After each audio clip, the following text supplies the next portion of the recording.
Welcome, ladies and gentlemen, to the Super Game Brothers podcast. This is episode 34, or as Gandalf might say, 3434.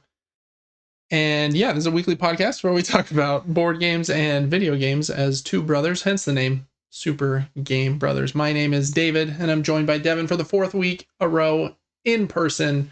He's here, just had in and out. He's ready for action. Devin, how you doing? Super duper. I don't understand the Gandalf reference though. Oh no. When okay, beginning, Fellowship of the Ring. Mm-hmm. Bilbo has just left. Gandalf realizes this ring's a little weird, right? And then he tells Frodo, keep it secret, keep it safe. And then he leaves. He goes to Gondor, I believe. And he goes down in like the library. And he's like reading about Isildur, it is precious to me, or whatever, and all that stuff. And he says, in the year 3434 of the Second Age. Oh, really? Yeah. Okay. We like Lord of the Rings in our household, so. We do. Lord of the Rings is fan-freaking-tastic. Also, this has nothing to do with Lord of the Rings, but I kind of mentioned it to you downstairs. Arcane needs to be watched. You just finished it today, right? A couple days ago. Oh, a couple days ago. Okay. That second season, I think, is brand new. Just dropped. Brand new, and the second half of it drops in like 5 or less days. Oh, so they did it in 2 halves? Yeah, and like split them up by like a week. I don't know why. I knew. You knew that? Well, I do. I know why they do that. Oh, why? Well, Netflix doesn't have a history of doing that, right? They are kind of the binge platform where they release all their episodes immediately, right? Right, yes. But platforms like Max and Hulu and Disney Plus that do weekly releases, it's so when a new show comes out, they can get you to sign up and then stay subscribed for a second month and hopefully a third month before that show runs out. And so, but you said it's only separated by a few weeks? Well, I feel like the first part of season 2 came out like last week, and then like less than 10 days later, they're releasing the second half of it. That's not too far. I'm down. Like, they allow you to consume a bunch. Yeah. And then you're like, dang, I'm in. And so it probably does work. Yeah. You know, but fantastic show. If you haven't watched that, it's epic. Recommended, even for someone that doesn't like, or I guess doesn't like isn't the right term, has never played or know anything about League of Legends? Yeah, because I don't. Okay. And it teaches you everything just fine? I don't know if it teaches you about the game. No. But are there lanes and towers? No. Okay. No. Yeah, definitely doesn't teach you about the MOBA then. Well, that's cool. That's probably a cooler thing to sign up for Netflix with than what I signed up for Netflix with. Oh. I signed up for a month of Netflix last week when we recorded, and we ended the last episode about 5 minutes before Jake Paul started coming out in his little Jeep or whatever that was. For the dumbest fight I think I've ever seen in my life. It was terrible. Holy, I mean, I don't know that you could have made it worse. Yeah. I agree. I saw a lot of like articles afterwards of like, how did Jake Paul fool us all into thinking like this was going to be the big cool fight? Because it was really boring. I was bored. Yeah. And I try not to be like too much of a conspiracy theorist because there are too many conspiracies and too many theorists, in my opinion. But I have seen quite a few videos like since the fight of like Jake Paul after it's done, like whispering, "Hey Mike, I got your money." And like Mike Tyson having like a perfect opening and like being about to swing and then not swinging for some reason. So I don't know what's going on, but it was definitely boring to watch. But you know what? I hope they made all their money, and I'll be canceling my Netflix subscription. So there you go. After I watch Arcane, I guess. Yes. There are a few things that I need to catch up on. I wanted to watch that. I want to watch the Avatar: The Last Airbender series. Love the animated show. It's one of the best TV shows ever made, in my opinion. Well, I feel like I is need to try it again. I don't know. it's so good. Um, Definitely, at least like the first 10 episodes you watch, you're gonna think, is this made for 10-year-olds? And the answer is yes. Oh. But it gets its hooks in you, and it definitely has like its awesome, excellent, epic moments as well. Super good. But anyways, I've heard that the live action series is only like meh, but I want to see. It's got to be better than M. Night Shyamalan's movie, which is supposed to be horrendous. So, anyways, want to watch that and a few other Netflix items before we cancel that. Devin, I got a couple other questions for you this week. How long has it been since you have been on a roof?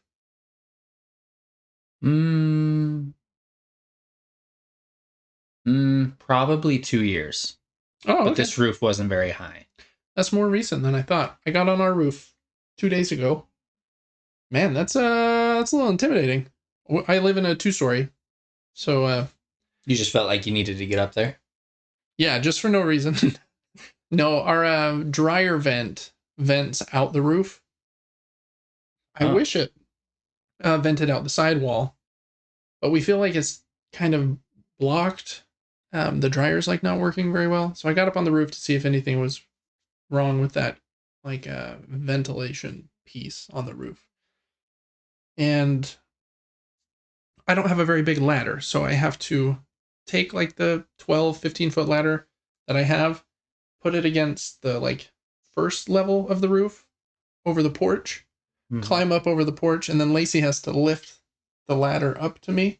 Then I have to set the ladder on top of the porch roof in order to climb up to the next level. It's a little sketchy. A ladder on a porch that's slanted about yay slant. Very sketchy. Feel like that baby's gonna slip out from under you. But I lived to tell another tale. This is crazy. Got a little bit of lint out of there, but I don't know. I think the issue might be with the dryer, which would be a bummer. But yeah, not a big fan of the roofs though. I've been up there twice. For that, once, and then the other time was to take down some Christmas lights. And along one side of the roof, there's like a 20-foot drop probably on our west side. And I had to get the lights off there, and I could not get myself to like crawl down close enough to the edge. So I like reached with my toes and just kicked the lights off. I don't blame you. I don't want to fall. No, and screw that. And my roof is a little bit steep. If you start slipping, like you'll slip a few inches before your shoes catch again. And I don't know. I'm 34, and I feel like a fall off a 20-foot roof might be the end of me. Yeah, there might not be a 35th episode. Yeah. So. Well, that's awesome that appliances are having issues. Yeah. Super exciting. Oh, yeah. They're very cheap to replace, which is good. You know, just like $50. But. Yeah. Imagine. Yeah, for reals. No, I think we bought that set for like $2,000 probably. And it wasn't very long ago. It was like a year and a half ago. So I'm hoping that there's just something inside of it I can clean that will make it work better. But anyways, yeah, roofs, man, they're no fun. Nothing else really new for me though, Devin. I had a weird eye injury on Sunday.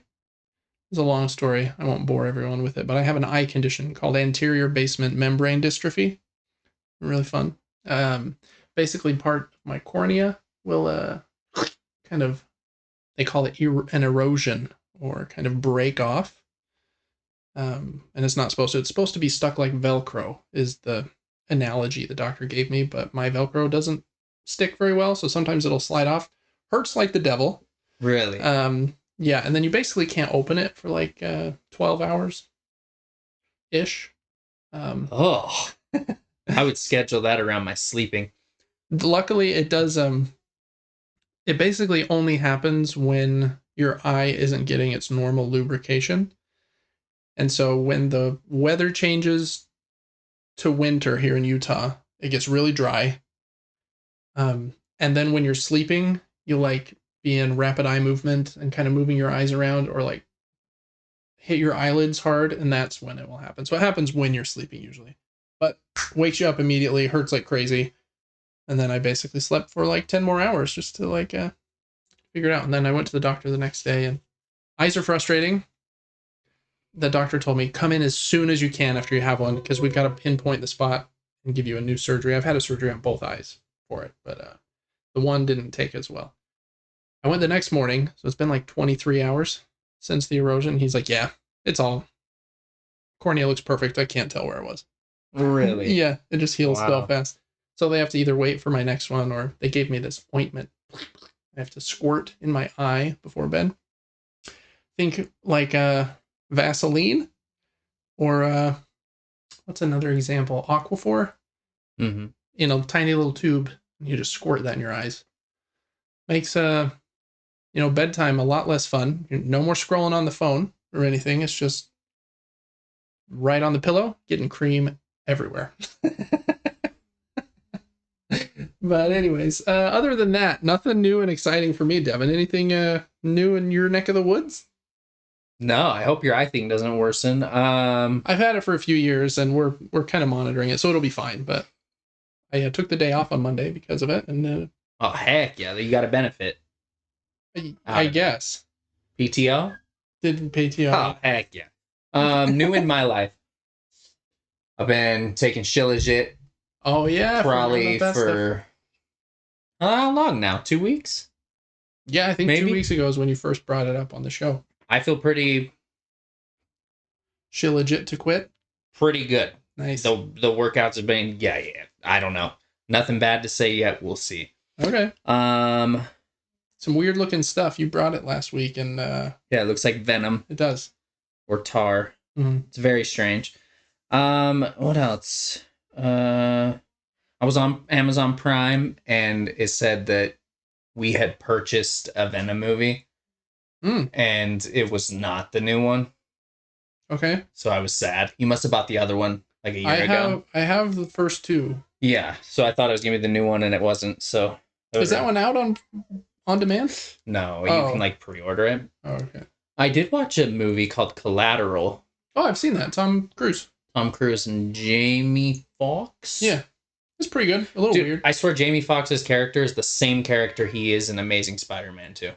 Yeah, just like gentle, just a little worker bee. Yeah, and I kind of love it. He's kind of one of those actors that's almost always the same in most of his movies. Yeah, it was fun. I didn't pay perfect attention, but watch that. I thought that one was okay. I was hoping to like it more than I did, but I did think it was pretty good. Oh, what else have I been doing? I don't know. Devin, we watched a movie last week after the boring fight. Mm-hmm. You were like, I don't like war movies, and I was like, okay, well, we're watching one right now, and I made you watch 1917. Between that and Dunkirk are probably my two favorite war. I mean, Saving Private Ryan is also excellent. Those are probably three of the best ones in my opinion. There's some other good ones too, but what were your thoughts on 1917? Did you like it? Was it too long? There are some, like, since they try to make the movie seem like it's one continuous shot, it's not perfectly. There are some cuts, but man, it's very persuasive. It because of that, I feel like there are like kind of some long stretches where they're just walking and talking and stuff. But man, I love that movie. I think it's so good. No, it kept my attention the whole time. That's what I hope to experience when I watch a film. Is just that I can fully pay attention and not want my mind to go elsewhere. Mm-hmm. And it did that for me. I still wouldn't say that I like love war movies, but that was a pretty good one. Yeah. Yeah, it was awesome. Yeah, it's a good one. I really like that one. There are some genres I don't love either. Can't think of one at the moment. I'm not like a huge rom-com dude. I can get into that. I really can. I'm like, you're like, oh yeah, let's get the tissues out. I'm ready. I can't even think of the last rom-com I saw. I mean, the only one I ever think of is The Notebook, but I know I've seen more than that one. Seen The Notebook many times. I've seen it a few as well. Pretty good, a little dramatic, but it's kind of like the OG. It's like necessary watching if you like that genre. Cool. Well, Dunkirk is your homework for next week. I've got the disc downstairs. Well, I might own it digitally as well. I'll have to double check. I don't know. That's a good one. Christopher Nolan flick, so it messes with time and perception a little bit, and Tom Hardy's in there just being his cool self. It's He's good. Bane in this. He is, yeah. That's crazy. What would break first? Yeah. Yeah. I like him as Bane. That third movie gets a lot of hate because it came right after the Heath Ledger one. But I really like it. I don't think Oh, I like that movie a lot too. it's quite as good as The Dark Knight as like a movie, but I think it wraps up everything pretty well. I like it. And I think Anne Hathaway as Catwoman, pretty good job. Yeah, I think that movie's great. That's kind of a random tangent. Anything else new for you, Dev? Hmm. No, I don't think so. Yeah. These weeks go by fast. They do. This one, it was only like 4 or 5 days because we recorded last Friday. So it seemed ultra fast this week. But, well, then we'll just hop right into the show. I think it'll be a somewhat shorter show. There's not really much news other than a couple items. So we'll kind of zip through this. But for the uninitiated, anyone here for the first time, this is the Super Game Brothers podcast. We do it every single week. This is the 34th week in a row. We talk about board games and video games. We play a lot of them. I own over 400 board games, and we've played video games our entire lives.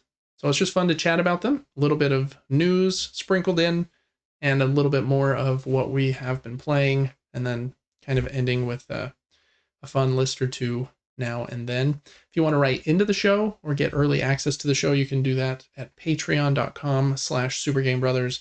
You can also follow that Patreon totally for free. So please check us out over there. Helps us out a ton. And if you could like this video, subscribe on Spotify, YouTube, wherever you're watching this, that also helps us. So I really just appreciate you listening in any fashion. All right, the first section here, we always do the news mini nuke, and we usually start with game announcements and trailers, and I couldn't find a single one. So, again, just the time of year, there's almost nothing announced until the Game Awards, which I think are on December 12th. And we'll talk a little bit more about them in a little bit later.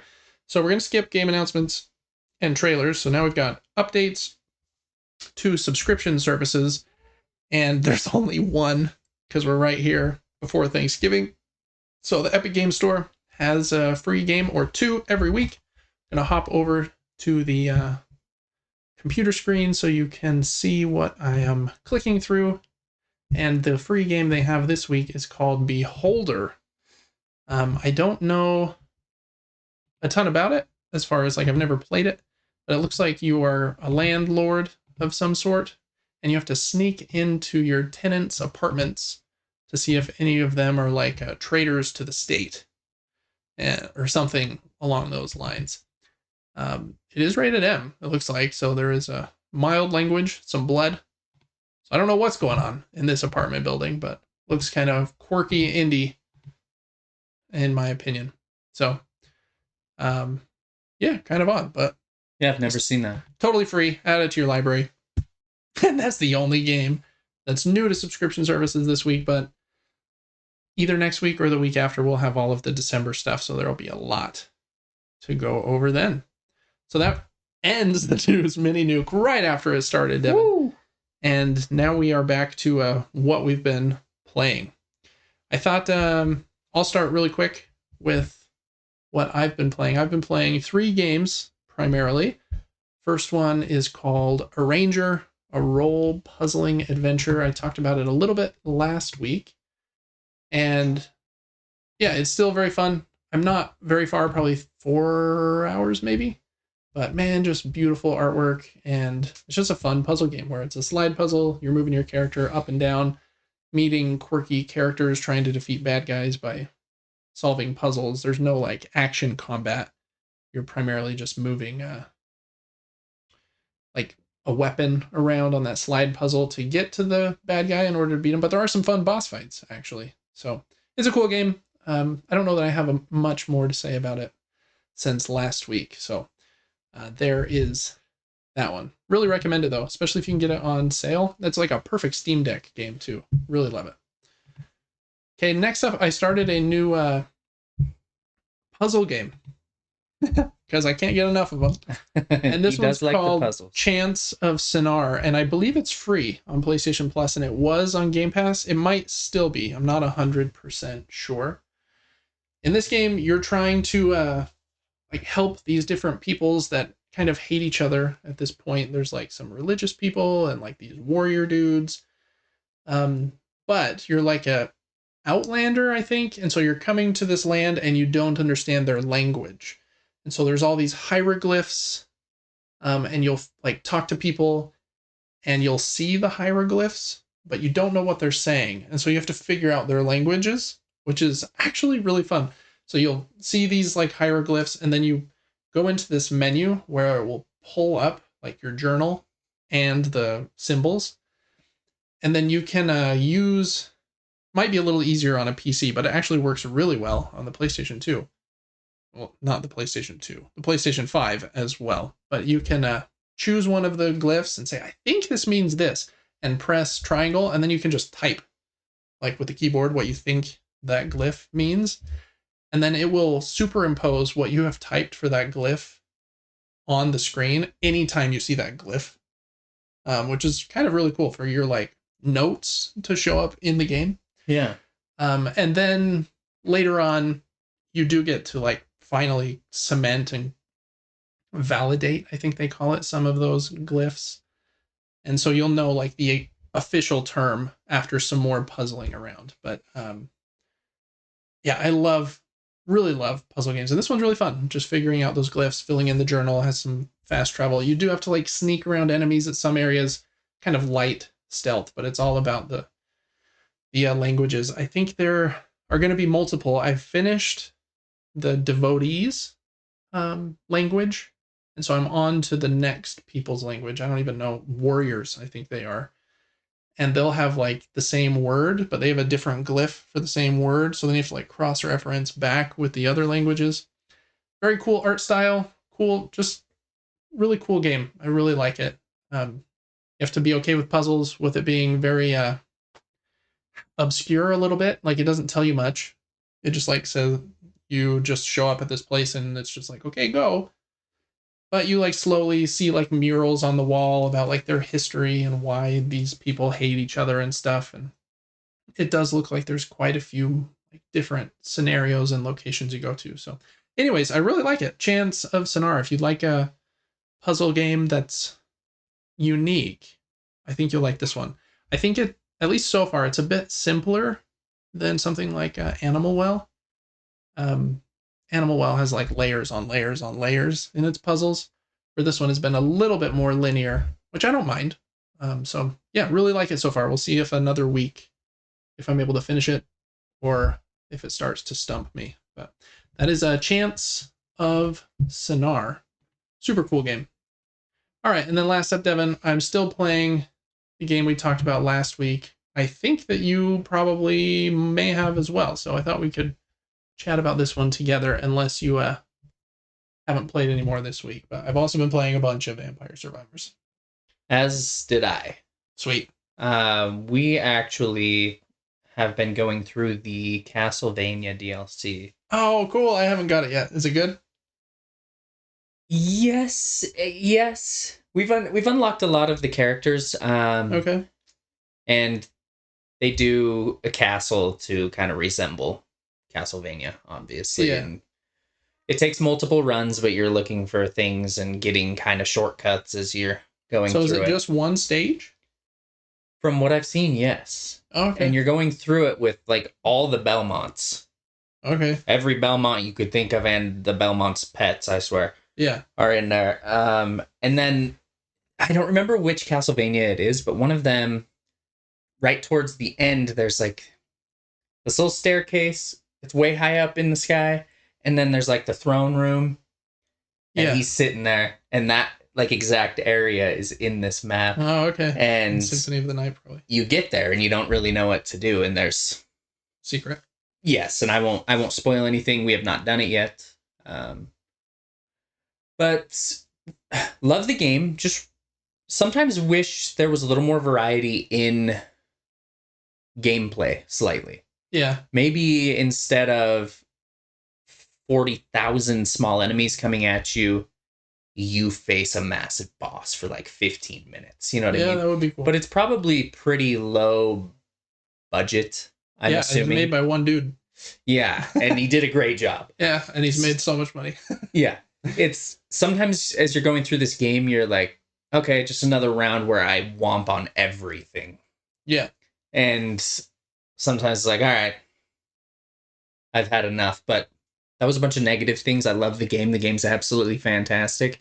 For $5, everybody should play it. Yeah, for sure. It's absolutely worth that. It's crazy how much content is in there for a $5 game. Yes. And I still don't understand these main menu changes you were talking about. Have you unlocked adventure mode yet? I don't think so. Oh, okay. I don't know. I still haven't played adventure mode yet, but we have unlocked it. I've mostly just been going through all the challenge levels, trying to unlock all the characters. Like I did unlock Santa and the one next to Santa, She Lightning or whatever her name is. So I've been doing some of the more tricky levels. Yeah, I also really like it. I also wish that there maybe was a time after you've played it for 20 hours, you're like, okay, I wish I could be a little different with my build, because I feel like I keep going down the same path. No matter which character I choose, I always end up choosing the same upgrades. Oh, do you? Almost always. Like I never choose the dagger, and I'm always going like, I mean, I do some variation of either garlic or King Bible, or Santa water.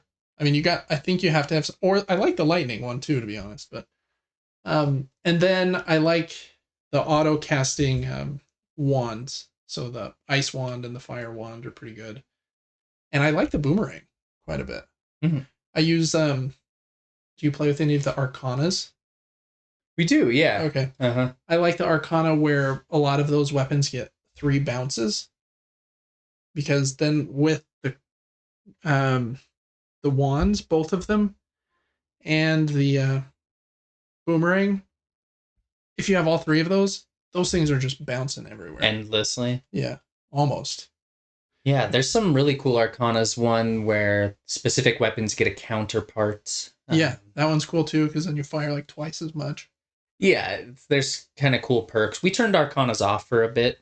Yeah, they just seem a little overpowered, kind of. Yeah, you can definitely overpower yourself in this game. Oh yeah, have you done any limit breaking?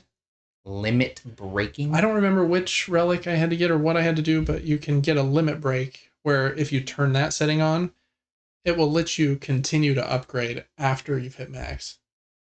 Oh, nice. And so, I mean, I've like had garlic huge, like almost the whole screen. Oh, really? Because it's like add 2.5% might or 2.5% area, and you can do that for 30 more levels.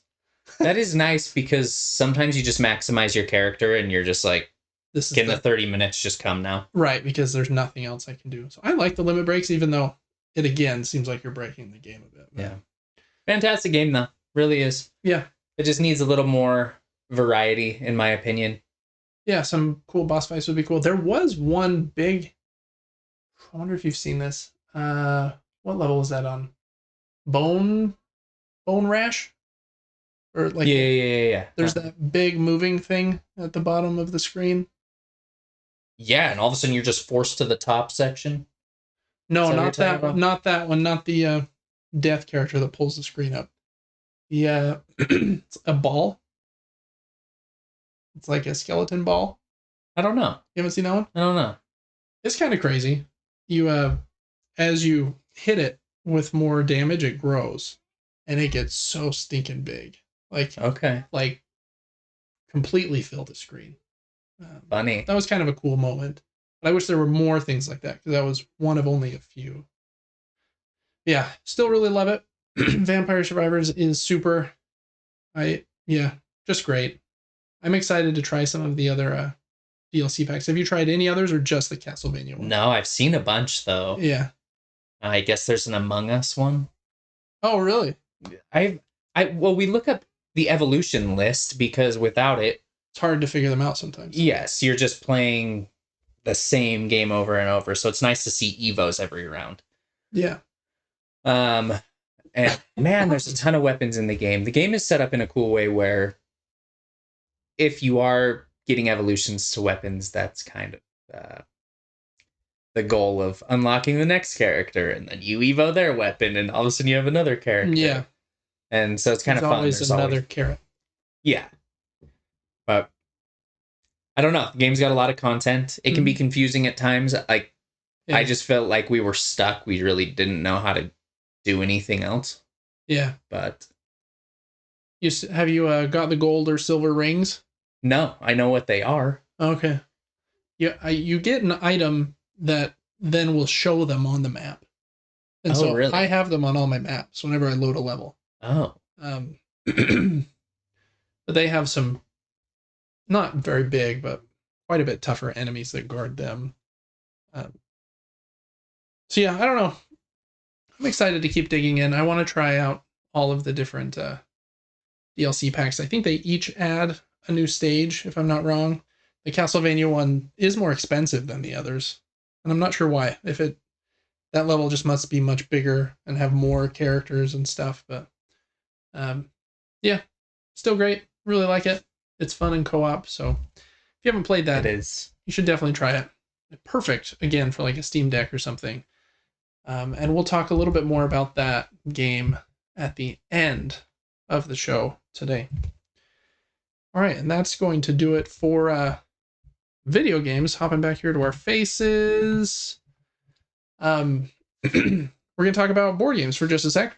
I've played 2 board games this week. I've got them here on the screen. Well, I mean, on the table. So I'm not sure if I want to...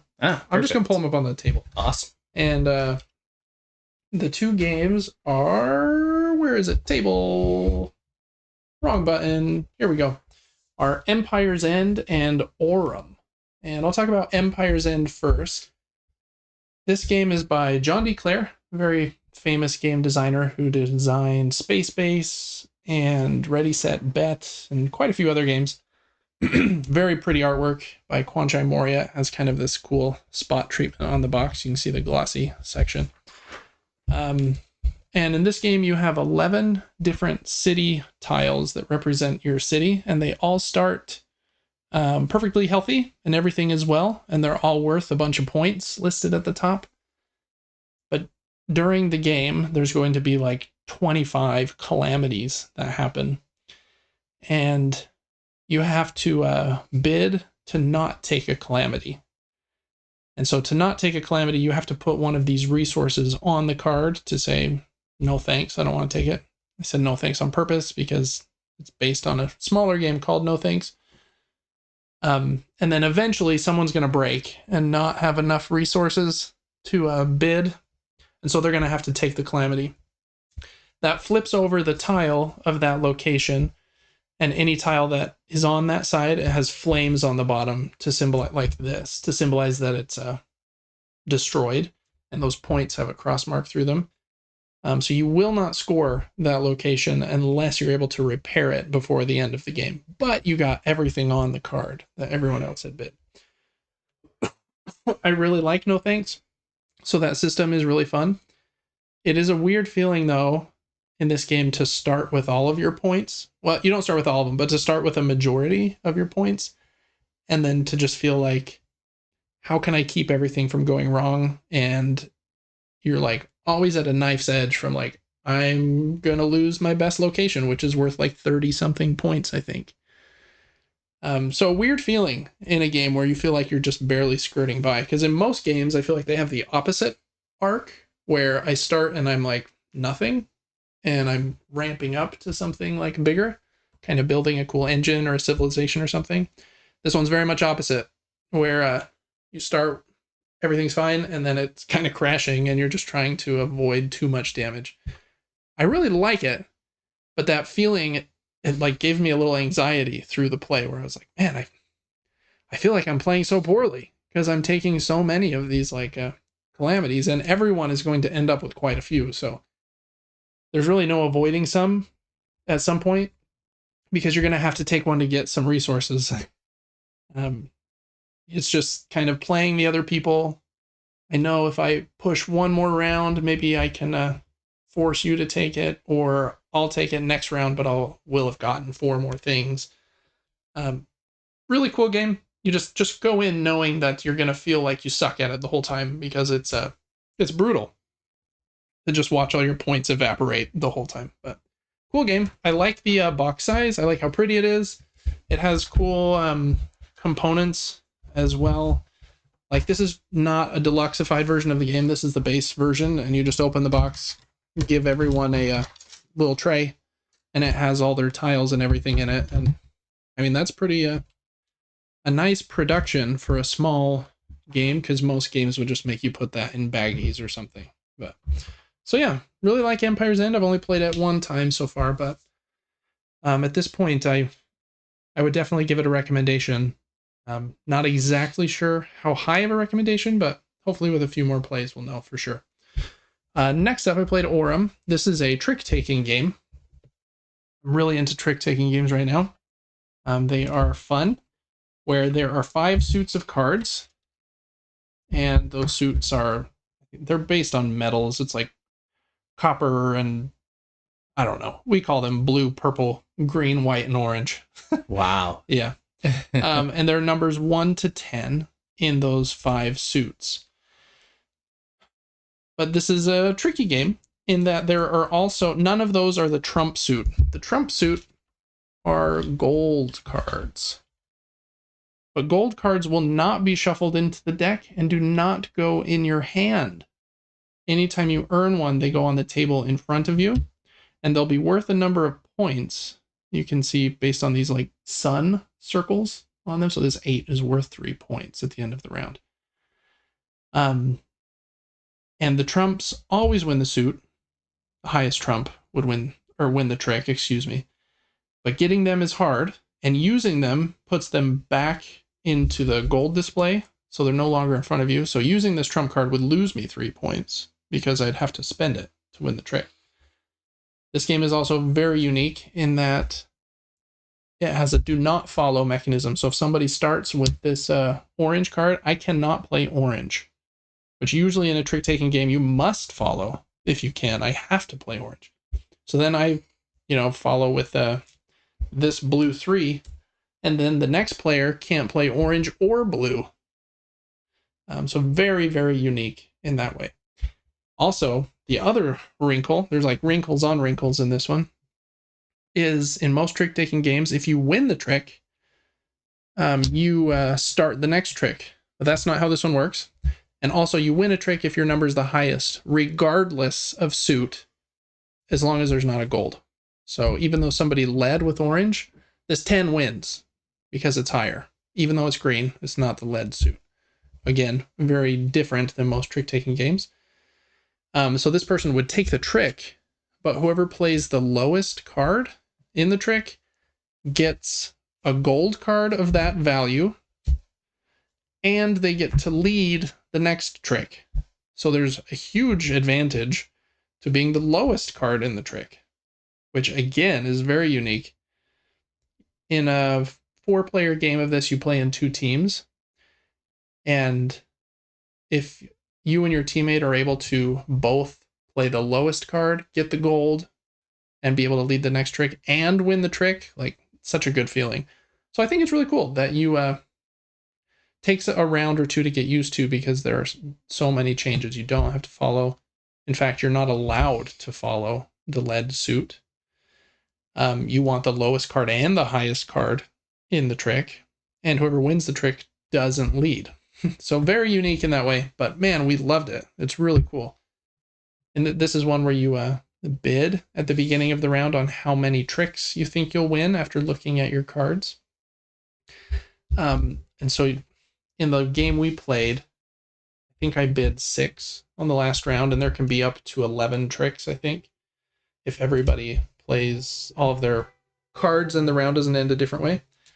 And we had won 9, which is good, but not perfect. If you hit your bid exactly, then you get double it.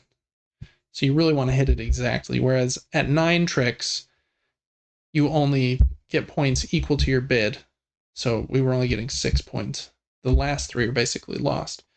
But you can burn a gold card, again, not from your hand, but just from an area in front of you, in order to swap your bid with a card from your hand. So on the last turn, or second to last, I swapped the 6 with a 10. Really hoping we were going to win that last trick, get to 10 tricks, and then get 20 points for that round. We would have won the game, but the other team was barely able to keep us from winning that trick. Anyways, very, very interesting trick-taking game. I think just because of the uniqueness, I don't think this is one I'll be getting rid of anytime soon.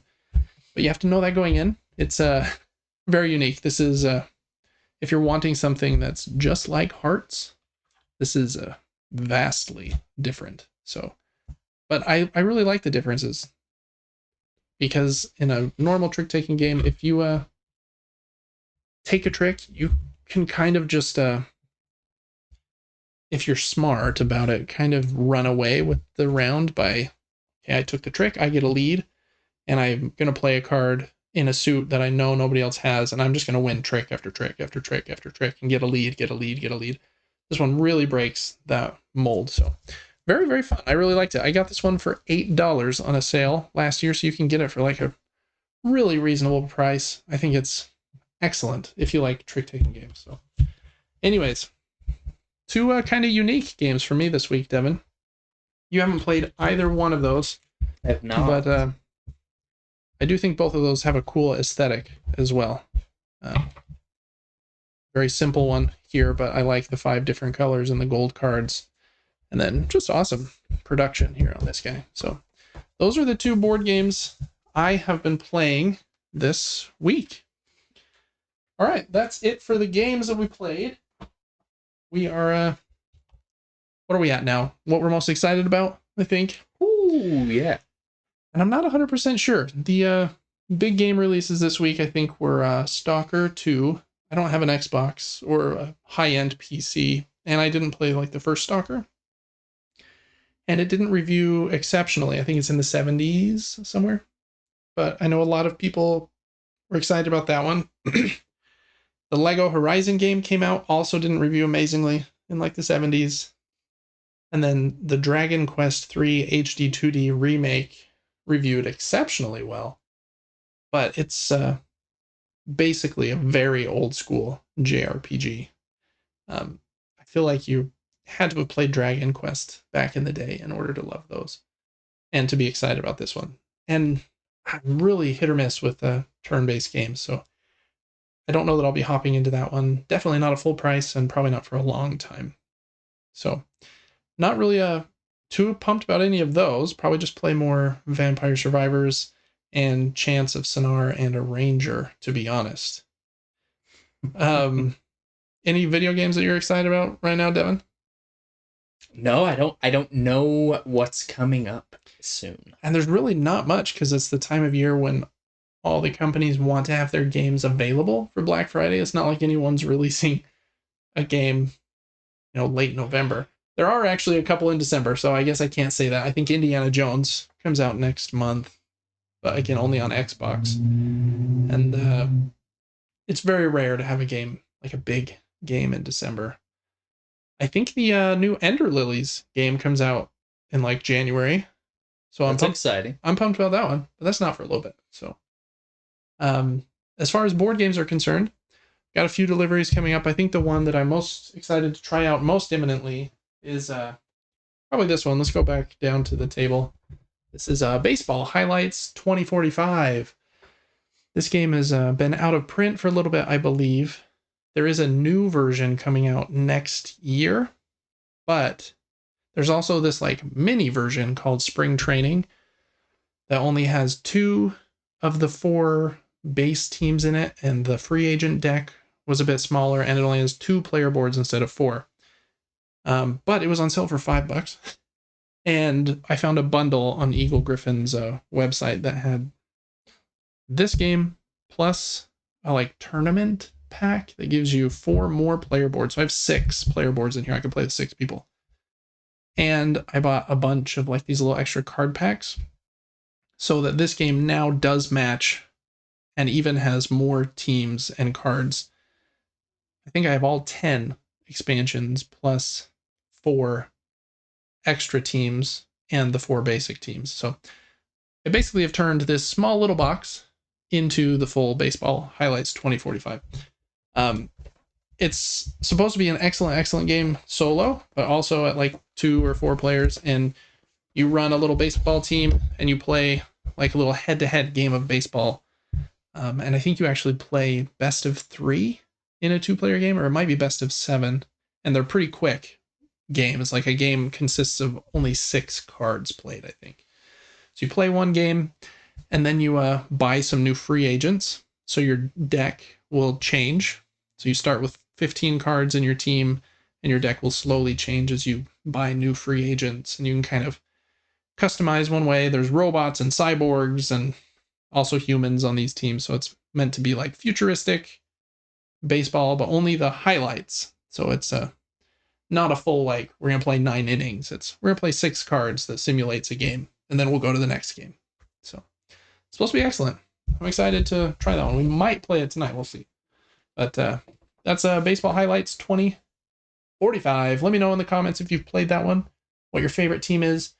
I'm actually a little unsure for the free agent deck if I should add in all 10 expansions, or if you're supposed to like just add in a couple. So I need to research that a little bit. So if you know that, also let me know in the comments. But that's probably it for me as far as what I'm most excited for at the moment.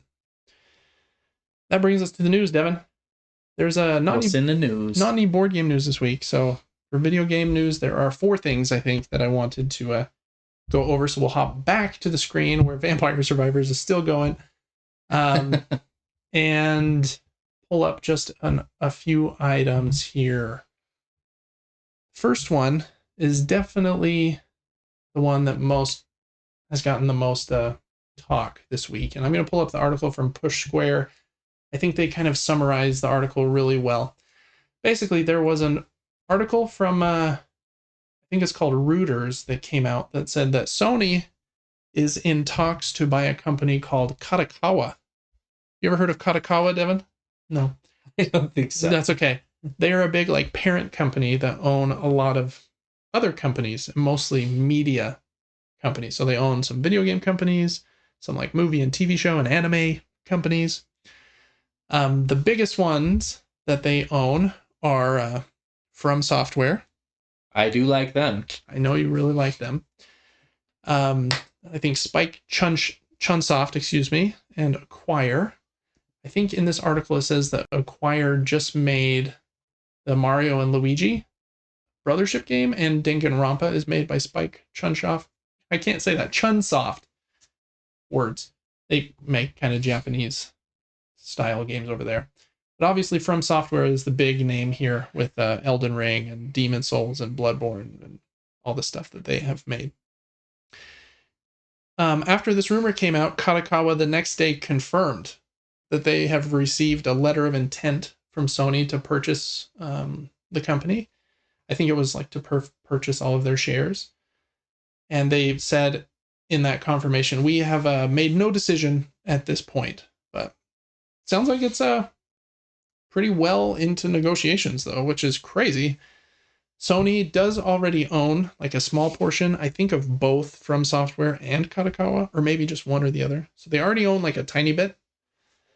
But it would be kind of crazy to see them make this purchase. It makes sense. Xbox has been buying a lot of stuff lately with Activision Blizzard and owning Call of Duty and Diablo. Is Diablo Activision? I think it is. And Bethesda, obviously, with Fallout and Skyrim and what's the new one? Starfield. So I'm guessing they've been feeling a bit of pressure for a while, like we need to buy something big, and they bought Bungie, and that's kind of been an up and down experience. So I don't know, it'd be really weird. I wonder what would change though. When they bought Bungie, they specifically said we're not going to be removing Destiny or Bungie's games from other platforms. It would be really, really strange if they like purchased Katakawa and said you can only get From Software games on PlayStation. That would be a pretty baller move if you could do it, but I feel like so many people would be upset. Why do you think they are purchasing?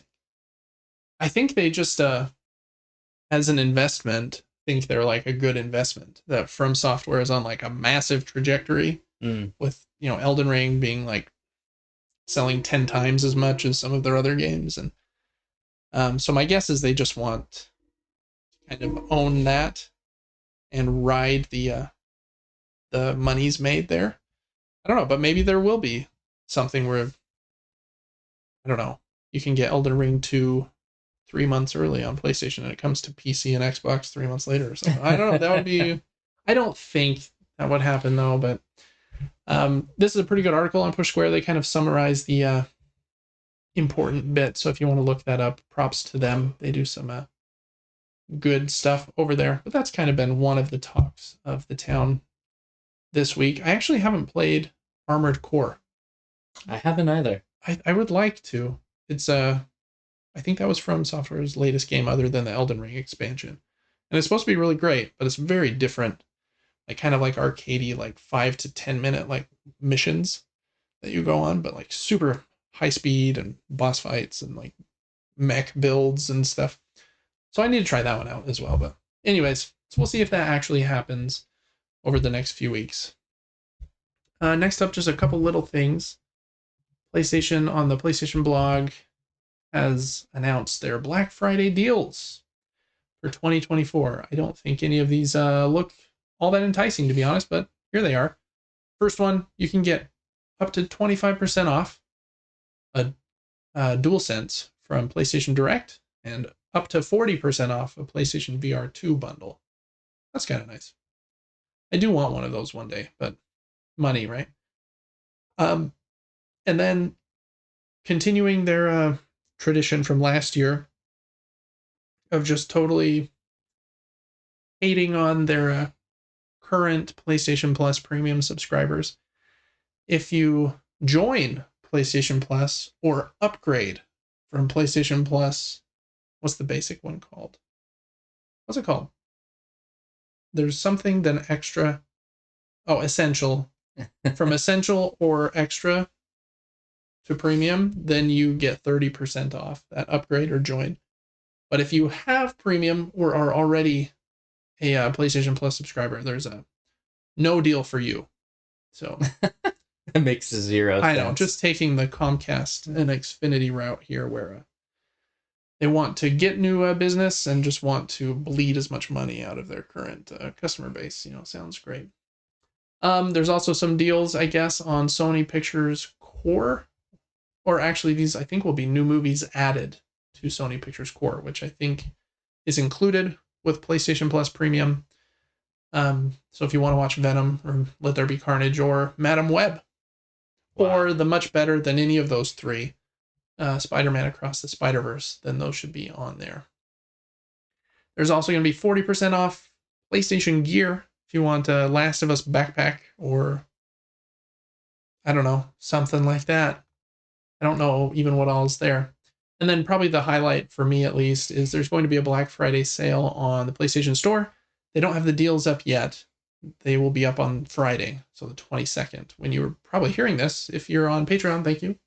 If not, then they're live now when you're hearing it on Monday. But I think the pick there is I want to see how discounted Star Wars Outlaws is. Because I think I want to try it. And it's probably been patched at this point, I would imagine. I haven't done any research, but I'm guessing there will be a long, long list of games on sale. But that one is specifically pictured here, so I want to see what that one's like. So that's PlayStation's Black Friday stuff. Here we are about a week from Thanksgiving. Okay, next up, I thought this was fun. Nintendo had a new Nintendo Direct. This one, you know, we got the Switch 2 imminent. They've got a Metroid Prime 4 that they could talk about. They just released some cool new games, but this Direct is a Super Nintendo World Direct. All about the Super Nintendo World in Japan and the new kind of portion of that theme park they've added called the Donkey Kong Country amazing portion. And it is amazing. It's pretty small. There's only one ride, but there's a few other attractions and like a souvenir shop and like a gift store and a food cart and some other activities you can do. But they have like Donkey Kong Country music playing and like in a minute you'll see Donkey Kong walking around and stuff. So we'll scroll through this just really quick. But just some fun stuff here. I wish this was in like the California one, but it's only at the Japan one right now. So you can do the bongo drums if you match the beat correctly. You got Rambi coming out of there. There you go. You can also find the Kong letters strewn about. You can scan them with your little power-up badge. There is, oh yeah, the jungle beat shakes. This is where you can get some of Donkey Kong's favorite food. The two items they mention here, I really want you to see the picture. They've got a banana flavored delicacy. I guess I should mention, this is Shigeru Miyamoto, Nintendo's like all-star. He created Donkey Kong, created Mario, created Zelda. And he's been there for 40 years. What a resume. Yeah. He's basically like God or a king to like Nintendo and video games as a whole. That's who's doing this tour. But this is the DK Crush Sundae. It's banana flavored in a cool barrel cup. I would eat that. I would also eat that. And it says, and if you're hungry too, you can try the DK Dog, which is a special hot dog that has avocado sauce that goes pretty well on it, I guess. It looked really funky. So there's that. Then they've got the Donkey Kong's house here with his banana horde underneath.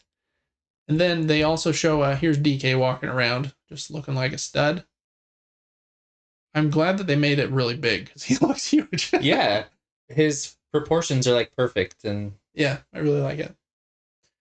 I like how clean he looks too. Hopefully they can keep it like that. We'll see after a year or whatever. DK might look a little grungy. Oh yeah, he'll be eating those banana shakes. Yeah, he's gonna be sticky. Yeah, exactly. You can go to Funky's Flying By, and you can buy some stuffed animals. DK, Diddy. They've got like backpacks and like little hats and some other trinkets. Let's see, what else did they go over here? I think next up is the ride. So he walks into the, what do they call it? The Tika Temple? The Gold Temple? Something like that. And there's like some murals on the wall. He kind of walks through where the line will be formed. And he said they're only allowed to show like the first 10 seconds of the ride in this video. There are some people online that have like videos of what it's going to be like. And it's actually cool. I'll tell you about it in a second. But you got Cranky Kong and Squawks kind of giving you the tutorial before you hop on the line or on the ride. Then you hop in your little minecart. So it's a minecart level is the ride. And he says, here's a little sneak peek. So you go up around the first corner past Dixie Kong, who makes a little animal or a monkey noise as you go by. Oh, she's so cool. Yeah, Dixie's awesome. And then there is a Donkey Kong music going here right as you go through this blast barrel. And they're going to cut it off right here, aren't they? They cut right at the blast barrel, yeah. Oh, my goodness, no. The cool thing about it, though, and then he said that's all they can show today, and that's basically the end of it. The roller coaster is a minecart level, and it kind of has, this is kind of hard to explain, but if you can see my hands, two different tracks. You've got like the structure of the roller coaster where like it's actually connected, and then where the cart is way up here.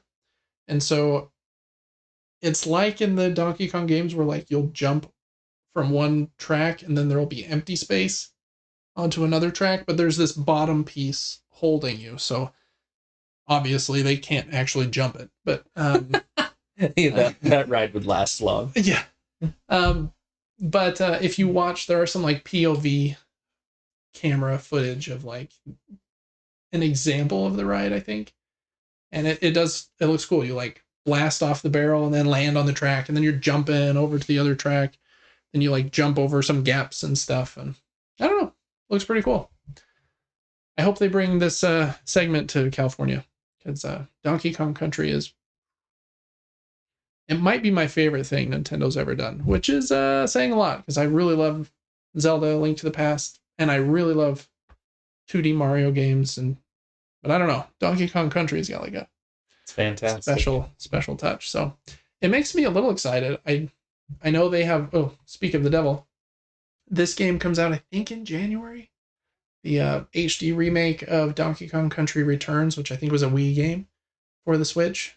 And with this new park coming out, it makes me hopeful that they're also working on a new Donkey Kong Country game. That would be like, whew, like David's dream. I love those. And Tropical Freeze, the latest one, is so good. So, anyways, that was a lot of talking there about the weirdest Nintendo Direct ever. But that's what they the other thing they showed this week. All right, Devin, a couple more bits of news. All right, Devin, next up, the nominees for the Game Awards have been announced. Ooh, exciting. There's a lot of them. I purposely didn't look at them before this, so we're gonna do it live right here. Oh, fun stuff. I don't know what I'm getting myself into. But there's like 25 different categories, so we're gonna go through some of them really fast. Best VR game, we got Arizona Sunshine Remake. Asgard's Wrath 2 is supposed to be great. Batman Arkham Shadow also supposed to be great. I mean, most of these are supposed to be great. Obviously, they were recommended for Game of the Year. Metal Hellsinger VR and Metro Awakening. Best Sports and Racing Game, F124, EA Sports. Can I get rid of this thing on the right? That would be really nice. Maybe I can just zoom. Oh, there we go. Fancy. There's a little zoom. NBA 2K25, Topspin 2K25, and WWE 2K24. Best Sim Strategy Game, Age of Mythology Retold, Frostpunk 2, Kunitsugami, Path of the Goddess, Manor Lords, and Unicorn Overlord. I played a couple hours of Unicorn Overlord, thought it was really cool.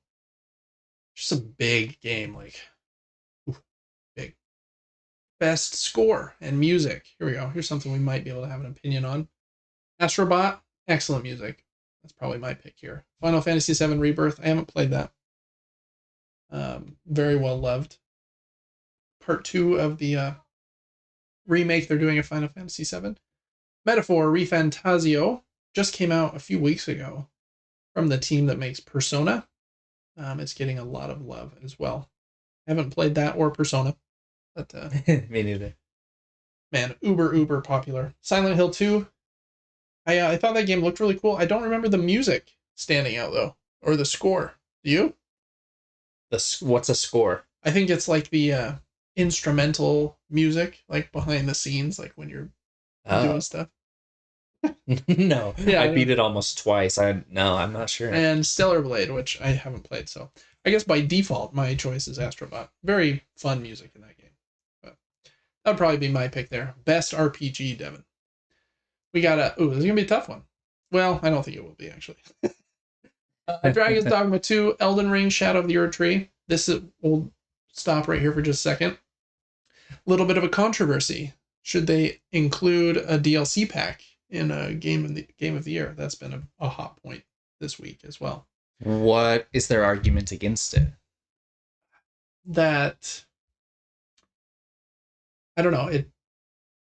That's a good question. Does it take away from like the games that were released? If like Elden Ring could release a new expansion every year and win everything for 5 years straight, you know, because it's already so loved. Yeah, I don't know. I think that is a good point. That's probably one of the arguments. Interesting. It is huge though. I think that is well deserved. It's like that is bigger than most games. I think it took me like 40 hours to fully beat that DLC. Yeah, at least probably. I agree.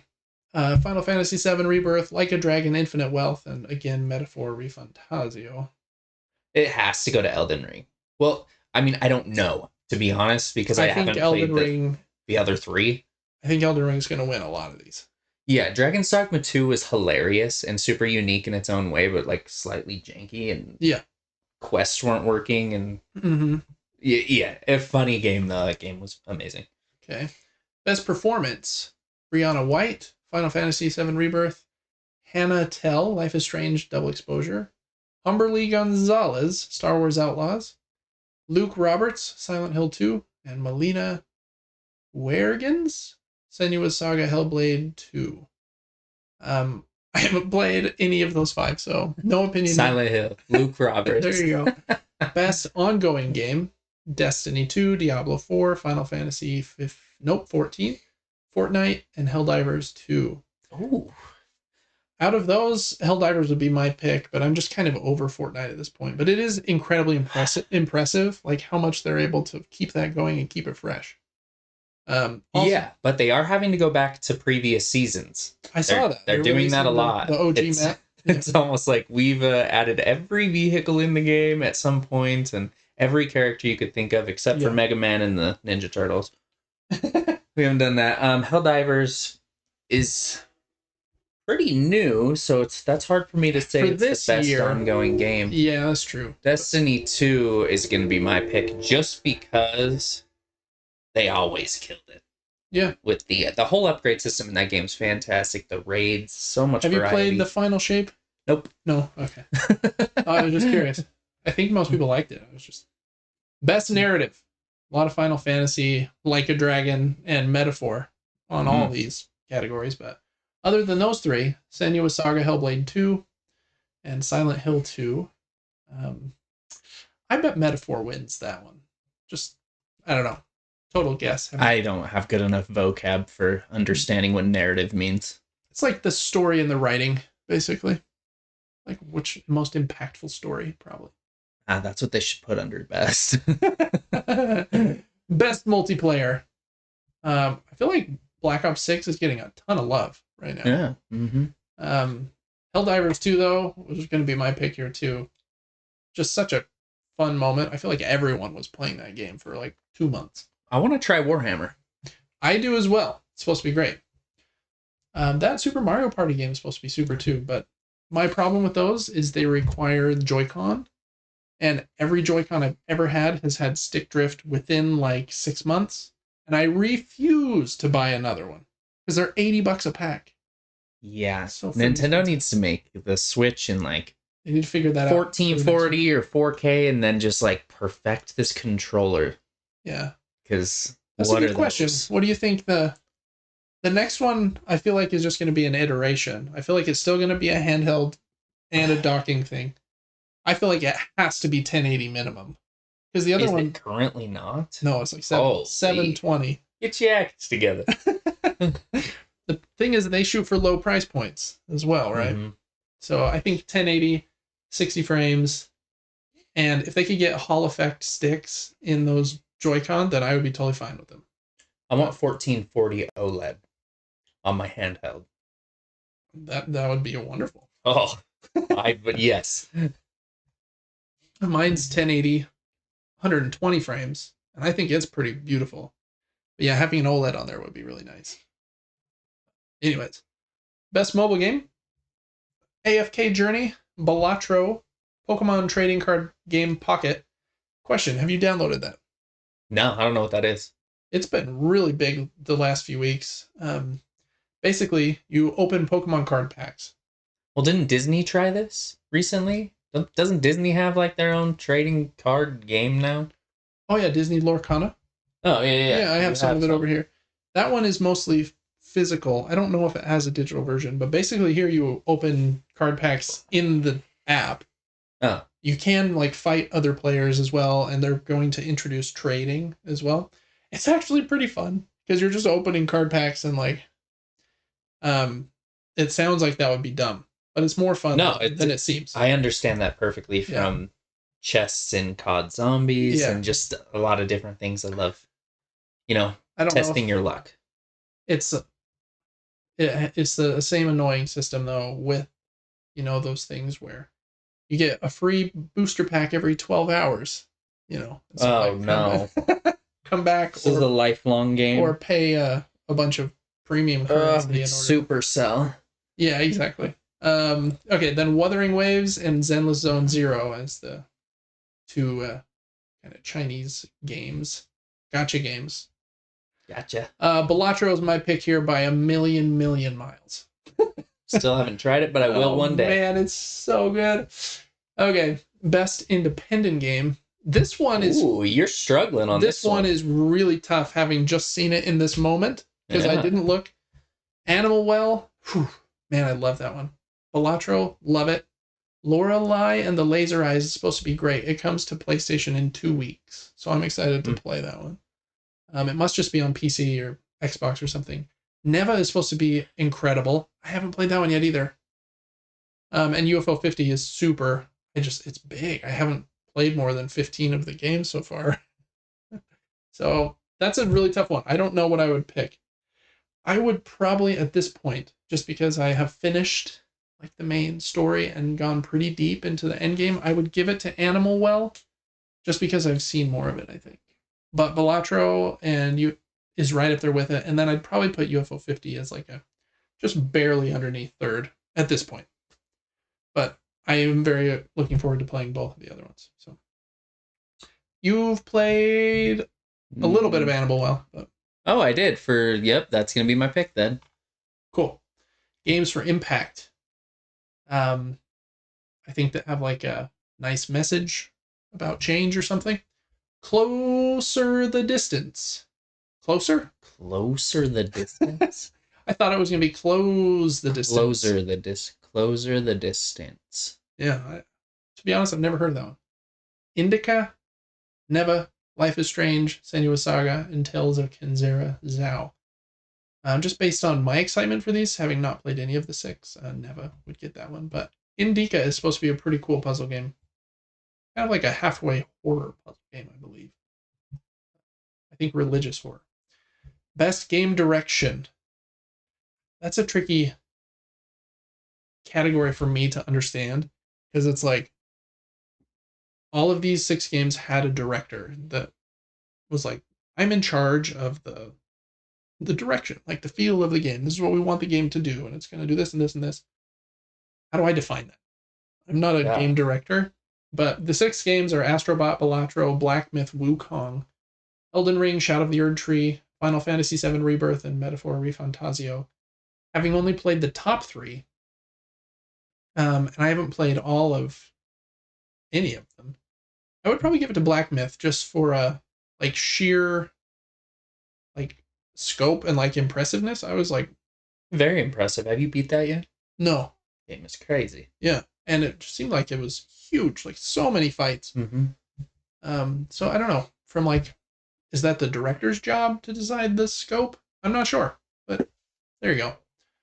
Best fighting game: Dragon Ball, Sparking Zero, Grand Blue Fantasy vs. Rising, Marvel vs. Capcom Fighting Collection Arcade Classics, Multiversus, and Tekken 8. I haven't played any of these. The Marvel vs. Capcom Fighting Collection Arcade Classics one, I think, is absolutely beautiful artwork. Like that Marvel vs. Capcom. Gosh, I love both of those things too. I'm a huge Capcom fan. Yeah, like Mega Man's in there. And, oh my goodness, yes. Yeah, and that artwork is amazing. So it's going to be that pick for me probably, but I have such a nostalgia for Tekken. As do I. But I haven't played since Tekken 3, so, I mean... yeah, I mostly played Tekken 2 and dabbled in 3. Yeah, exactly.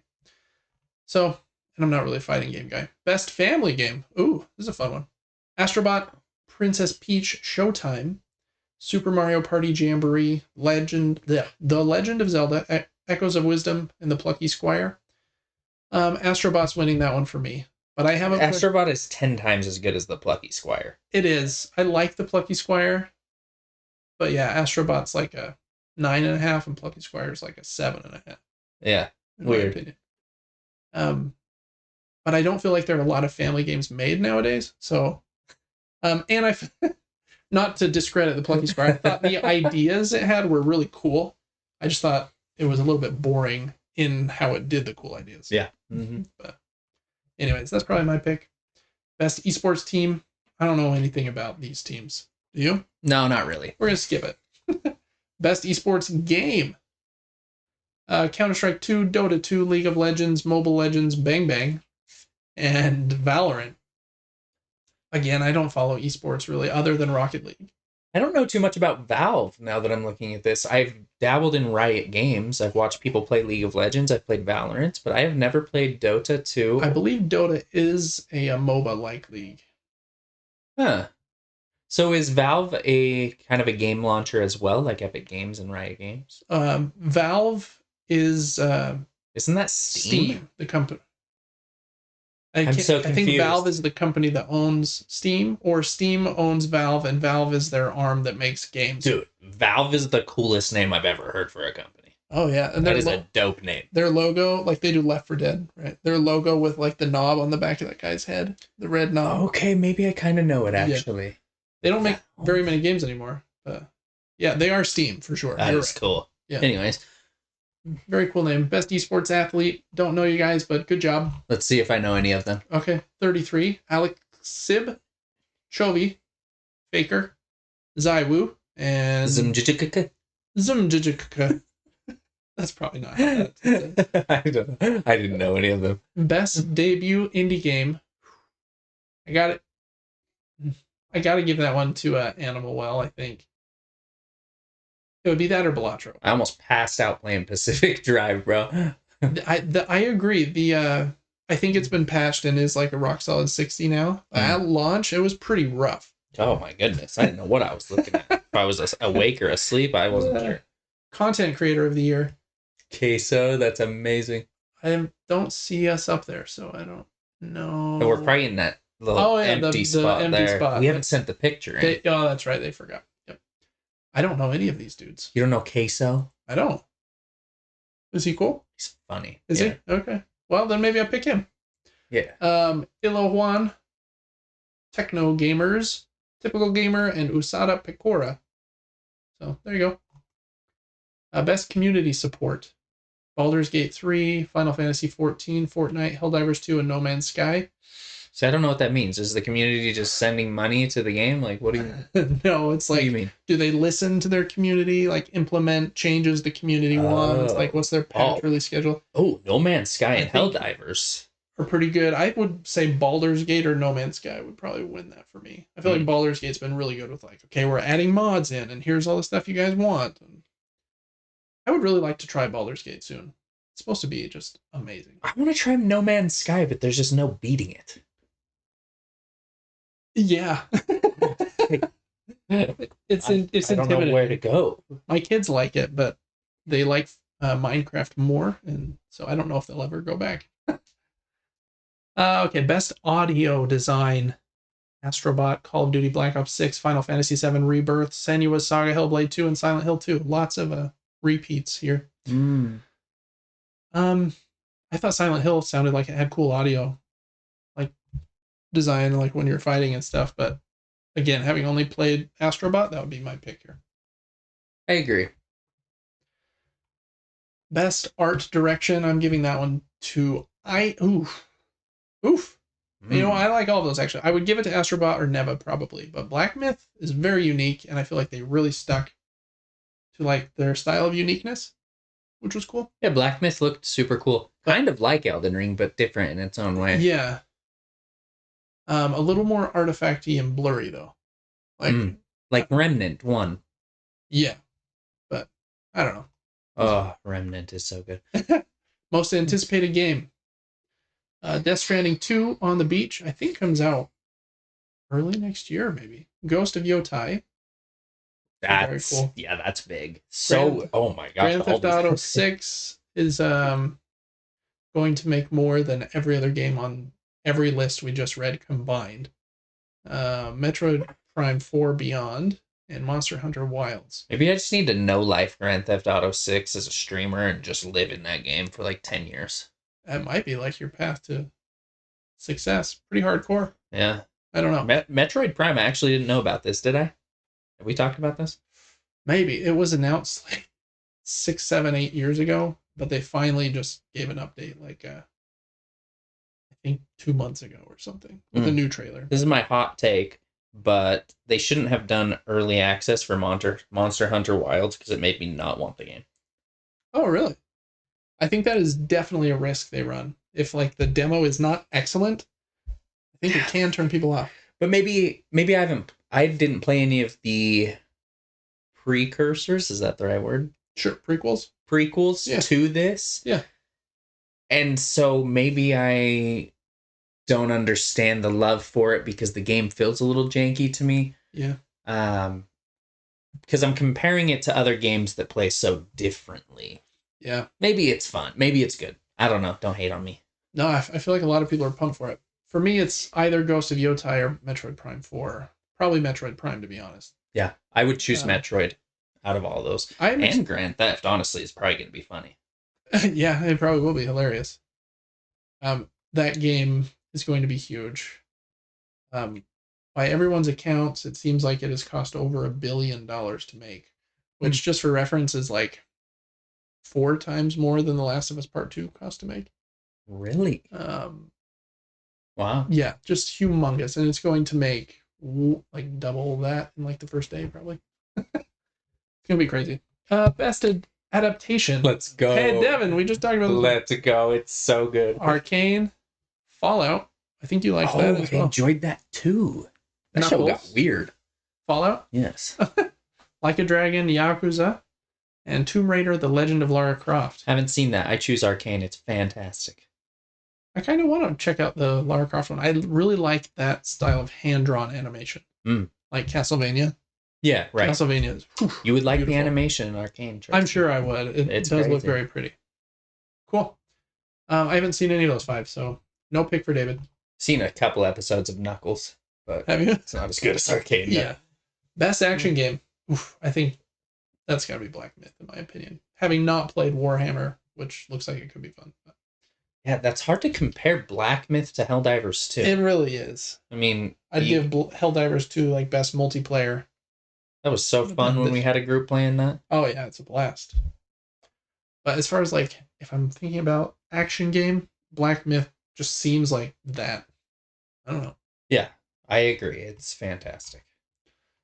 Best action adventure game. Astrobot, hey, I love this shout out. Prince of Persia: The Lost Crown. Good for you guys. I like that. Silent Hill 2, Star Wars Outlaws, Legend of Zelda Echoes of Wisdom. Still giving that to Astrobot though. I don't know. I think Astrobot. I've only played one of those. Or no, I've played Astrobot, but I haven't beat it. I think Astrobot's going to win a lot of these as well. Innovation in accessibility. Innovation in accessibility? Accessibility is like, do we have good settings so people that are colorblind can play? Or yeah, that's what I figured it meant, but why is it inaccessibility? I think there's meant to be a space there. Oh, innovation in accessibility. I'm pretty sure. Or else that would be the opposite, right? Black Ops 6, Diablo 4, Dragon Age: The Veilguard, Prince of Persia: The Lost Crown, and Star Wars Outlaws. If I had played every game, I could nail this. This is my this is my thing. I'm gonna give Prince of Persia a shout out here because I think that game's excellent, and I haven't played the other 4. Yeah, that's fair. Game of the year. Here we go. Here's a big one. Oh, Balatro getting some Game of the Year love. Look at that. Astrobot, Balatro, Black Myth, Wukong, Elden Ring, Shadow of the Erd Tree, Final Fantasy VII Rebirth, and Metaphor Refantasio. Is this the only category that has 6? I think it is. All the others have 5. That's tough. Nah. That's a really hard one. I put Balatro in like a different class of game for me. It's like my iPad game. It is absolutely excellent, and I play it on my PlayStation and on my Rogue Ally all the time. But I put it in a different category. But who am I to say what a game is? Game of the year could be any kind of game, so I think it deserves to be up there. I just don't know if it's the one I would pick. What's your game of the year, Dave? I'm torn between Black Myth and Shadow of the Erd Tree. Yeah, I thought you would. I cannot decide. They're both so fantastic in their own way. They're very different. I loved Black Myth. You could go to a boss and completely learn his moveset after like 40 tries and then basically no hit destroy him. Mm-hmm. Elden Ring, a little more difficult, but it adds some co-op, and it's also just a branch from an already amazing game. Yeah, I don't know. One of those 2 for me. Yeah, for me, it's one of the top 3.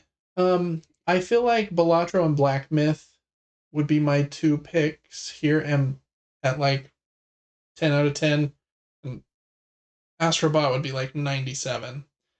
I loved playing it with my kids, and like for me, who loves like more games made for children, which Astrobot kind of is, I think it's excellent. But I think the other 2 are like bigger, like surprises, like cooler things of the year, where Astrobot was just like, I was expecting it to be great, and it is, but I don't feel like it surprised me like a ton. I don't know. That's my thought. No, I like it. All right, that is all of the nominees. That took a minute to go through all of those, but that was kind of fun. So that is, I think the last bit of video game news. I think there actually is one other little thing, maybe. Oh yeah. So a couple. Hopefully this is better than the first was. It is. It's way better. Oh, you didn't have to pull it up. Let me see here. If I go to I don't know if I'll be able to find it, but let's see here. Oh, it's right here. This link right here. So there's a new trailer for the Minecraft movie. So it's trailer number 2. And it is infinitely better than the first trailer. So I don't know why they didn't lead with this one. Jack Black just being Steve Jack Black in here is just so awesome. So yeah, if you haven't seen this trailer, watch it. It's fun. My kids are pumped for this movie. Looks like it could be silly enough. Finally, like, gave an explanation for why. What's the Aquaman dude's name? Jason Momoa. Yeah, for why he's there dressed in like pink and with weird hair or whatever. They're meant to be gamers that have made those like character avatars and are in the Minecraft world. So that makes sense, I guess, even though I still think it's a weird choice. But yeah, this trailer is way better. So check that out. I think the movie's out like April 4th or something. But yeah, Jack Black just rules. So probably going to get a copyright strike for showing the trailer here, but it's just so much better than the first one. Thought I'd give it a little shout out. All right. Well, I think that is it for the news this week. Is that right, Devin? Oh, yeah. Send me that first link real quick so I've got it pulled up. All right. Well, that is going to bring us to Crowdfunding Corner. In Crowdfunding Corner, each week we look at board games that are on Kickstarter, GameFound, and other crowdfunding websites that end in like the next 7 to 14 days usually. I think there are 8 games we're going to look at this week. Since there are so many, we're going to go through them a little bit quickly. But yeah, so that's the goal here. First one is called Polaris. Polaris is the, I don't know what kind of name that is, the official name for the North Star. So the idea here is Polaris, the North Star, is in the center of this cool board, and the outside edge of the board rotates. It's a pretty simple game where you're just trying to kind of match patterns, but it's pretty. Has a rotating board, has these cool star pieces that you'll be placing out on these intersections. And then you have to place little connector pieces between those intersections to build like certain star patterns.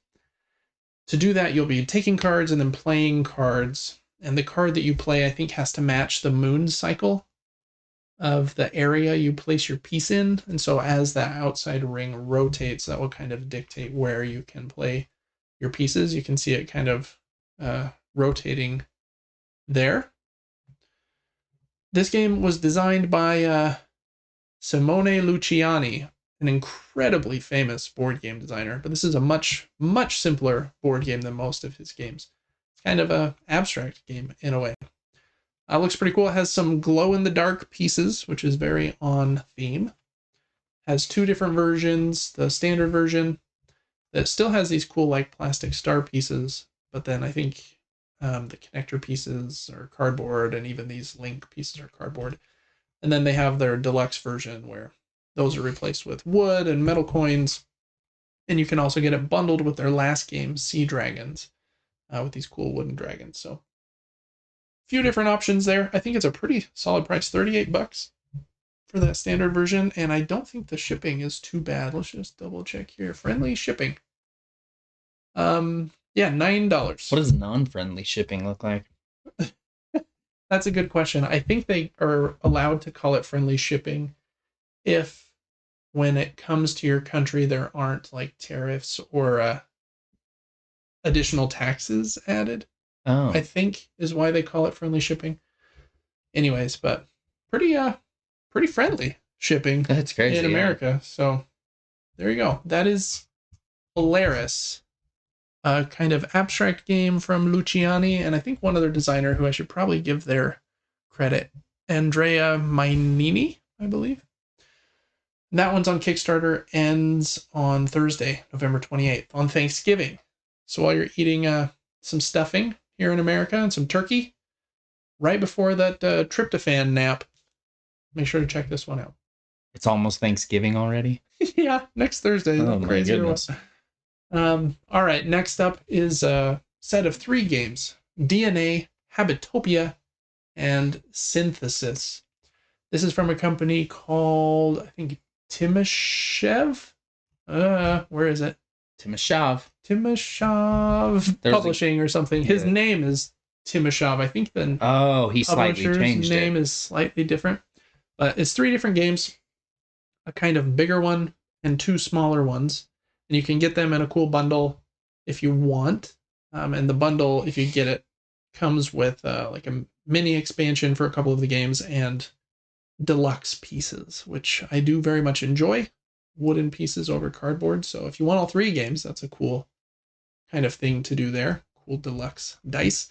The 3 games, DNA.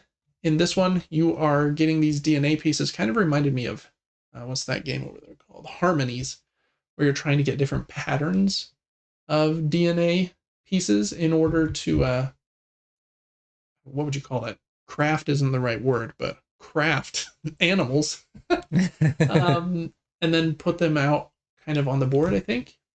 And whoever can do that the best is the winner. That one has some cool pieces, some cool animal cards. Next is Habitopia. And this one is in a small metal tin. And the cards are double-sided. The front side has an animal on it, and the back side has 4 different habitats on it. So when you take a card, you can choose to keep, you get to choose what side to use, either the animal, or you can use the back side to place it out kind of in your little tableau of sorts. So you'll be, drawing a card, and on the front of the card, you can also see the habitats on the back. So you might use it for the back to build out your kind of habitats, or you can add the animal. That's Habitopia, small little one. And then the last one is called Synthesis.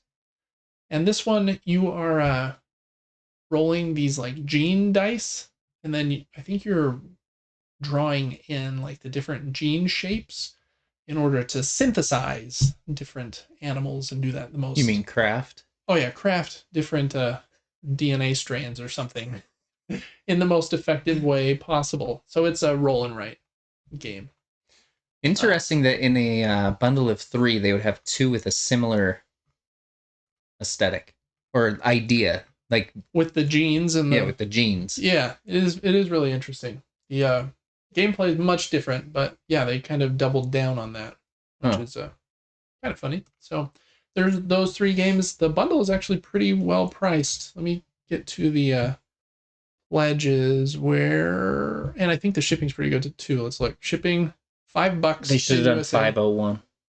501 for Levi's because this is all about jeans. Ah, there you go. Yeah, $5.01. It was so close. It was. And then the 3-game bundle is only $9. That's, again, very generous for shipping. And I'm pretty sure if I scroll down, the games are $15 USD for the small Habitopia one, 25-ish for Synthesis, and 40-ish for DNA, the biggest of the 3. Or you can get them all together with all the deluxe upgrades for $79.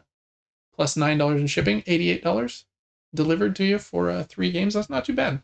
So that is that set of games. DNA, what was Habitopia and Synthesis. And this isn't scrolling fast enough for me. Where is that thing? Go. You can do it. There we go. And that one ends on Friday, the day after Thanksgiving, November 29th. Next up is a reprint and an expansion of a very, very famous game that came out 7 years ago called Clans of Caledonia. And this is a reprint with a new expansion. And if you get the bundle, it's all put together in like a big box with like a nice insert, I think. I have not played Clans of Caledonia, but I think it's like number 70 on Board Game Geek's top 100 games of all time. It's supposed to be excellent. It's a bit heavy. It's 3.75 out of 5 about. And this expansion, I think, adds like a new board with trains. Let me see if I can find them. Yeah, different train paths that you can make and make deliveries, I think. Yeah, trains, deliveries, milestones, contracts, awards, a farmer's market, and a solo automa or automa. I'm not sure exactly how that is meant to be pronounced. So lots going on in there. I'm not going to talk too much more about it. If you've liked Clans of Caledonia, you can get the expansion, or if you haven't played that one and want to really badly, you can get the whole thing. Kind of pricey, at least shipping wise. I think it's like 20 euros, which is about $25 in shipping. And then the rewards aren't too bad. It's like $42 for the expansion, or $42 for the base game, or you can get them bundled together for 83, save $1 with the bundle. But it does come in like the bigger box with the lidded inserts. They were very deliberate, or they put the word lidded in there a bunch of times. So there are lids on those inserts, in case you were wondering. So that's Clans of Caledonia. I love a good heavy Euro game, so I just have a lot of them that are heavy that I need to get to. Like Devin and I played Revive a few months ago, and I want to play that one some more and maybe get that expansion. I have Age of Innovation behind me, which is supposed to be amazing, and I think I might enjoy better than this one. So I don't know. It's just hard to get too many of these really heavy Euros. I just need to kind of dedicate some time to playing the ones I have first, and figuring out which ones I want to keep. But that one also ends next Friday on the 29th. Clans of Caledonia Industria. Okay, this next one is on GameFound, and it is called Royal Hospital. And in this one, you are running a hospital. And it's a medium weight Euro game with engine building, where you are it also says here tableau building and resource management. There's a bit going on some of these boards. It says players make decisions about how to structure their hospital, how to treat their patients, and invest their resources. I thought it looked fairly unique, has a lot of cards. The artwork maybe isn't like my favorite, but I can get past that on cards. I really like these. This is just David being vain here. They have metal versions of these tokens, and they're painted metal, is what it's called. I'll show you what they look like in a minute. And they have nice wooden upgraded pieces for most of the other stuff. If you get this crowdfunded version, a metal starting player token, and yeah, these painted metal tokens. Oh, here they are. Those look hot. Oh, those are clean, actually. Yeah, I really like those. When it said painted, and I was looking at it here, I was like, painted on metal? I feel like that would look terrible, but they do. They look very well done. There aren't like smudges or anything. Yeah, those are cool. So yeah, pretty medium weight Euro game. I need to do a little more research on this one to see if the gameplay is unique enough for me to want to look into it. I have a lot of medium weight Euros, but cool theme. I wonder how much in the weeds it gets. Like, do I have to run the ER or like see someone come in with a broken arm? That might be a little morbid, but maybe that'll be fun. Scary. That one's on GameFound until December 3rd. So check out Royal Hospital until then. Okay, next up is a very big one. Earlier, it was either really early this year or last year sometime, a game came out called Hegemony from this same company, the Hegemonic Project Games. And it's a very, very complex game about like political parties, kind of. And I haven't played Hegemony. I'm a little bit intimidated by it. And I think like trying to like win influence for your party across the country. This is a new game from the same company. It seems to have kept the same kind of political intrigue. And yeah, the ultimate international relations simulator. I've heard that Hegemony is absolutely amazing, but as like a theme goes, I couldn't be less interested. I agree. Yep. I'm not like huge into politics, and it's not just like I'm just more into fake things, I guess. Fiction, baby. Give me that sci-fi and fantasy all day long. Um, but nothing against it. I do. It's definitely unique and stands out because of kind of the way that they have leaned in to this theme. Again, this is another one I need to research a bit just to know if the gameplay is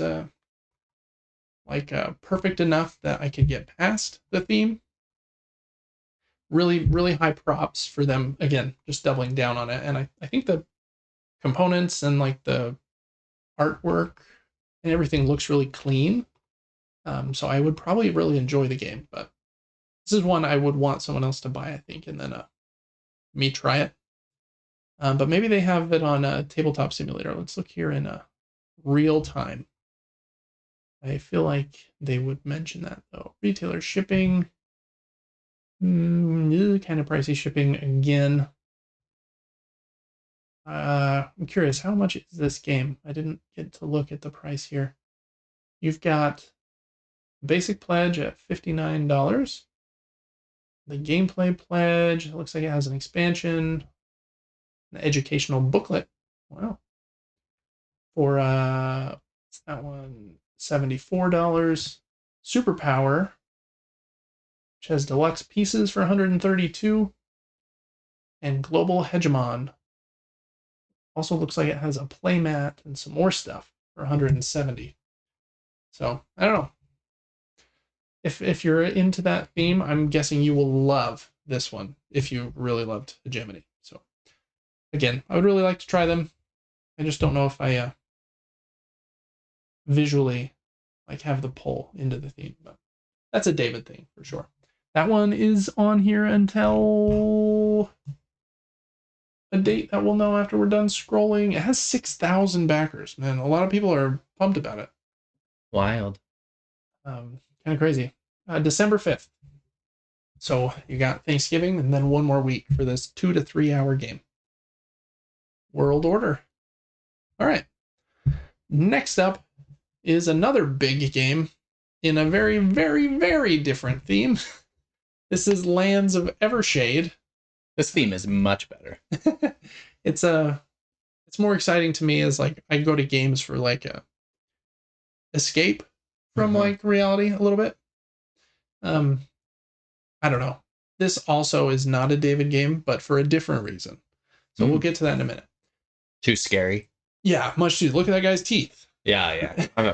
My heart rate's so high right now. But this is Lands of Evershade by Awaken Realms. They generally make humongo games. They did Grim Coven, that one we looked at 4 or 5 months ago. That kind of looked like Bloodborne, the game, with humongous cool miniatures. They don't need any more funding. Did you see how much they passed their goal? Oh yeah. A lot of these companies will put the goal really low so that this percentage will look humongous. Right. So they've done 7,000% their goal. But yeah, I mean, we're almost at $4 million for this guy. Wow. They get the reason. So just they've got 12,655 backers. So about double Hegemony's or World Order's backer numbers. But World Order was like 400,000? 600. 600,000? So if you double that, you're at 1.2. And that's a pretty pricey game. Right? It was like $60 to $160 before shipping. The reason this bad boy is at 4 million with only double the number of backers is the pledge prices. So you got 323 for the featured pledge. Wow. And I think there is maybe a higher one, but there are some lower ones. People come to Awaken Realm games for the miniatures. It's going to come in a giant box and everything's going to look super cool and pretty. Like, look at that. It's awesome. Way cool. I get attached to the miniatures as well. It's hard for me to get past this basic wooden meeple sometimes. Yeah, I agree.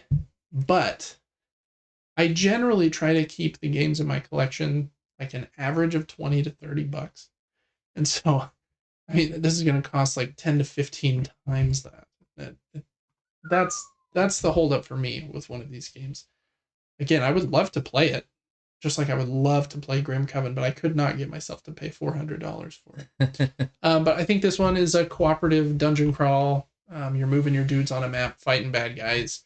Has like a bunch of different scenarios and narrative stuff with like a narrative book. It's kind of like halfway RPG-ish, they say, with tactical quick combat, cool miniatures. See if I can find some of them. We got the sun drop highlights. I mean, just Fun. cool pieces. I would like to paint a little miniature and spend a couple hours really. Yeah.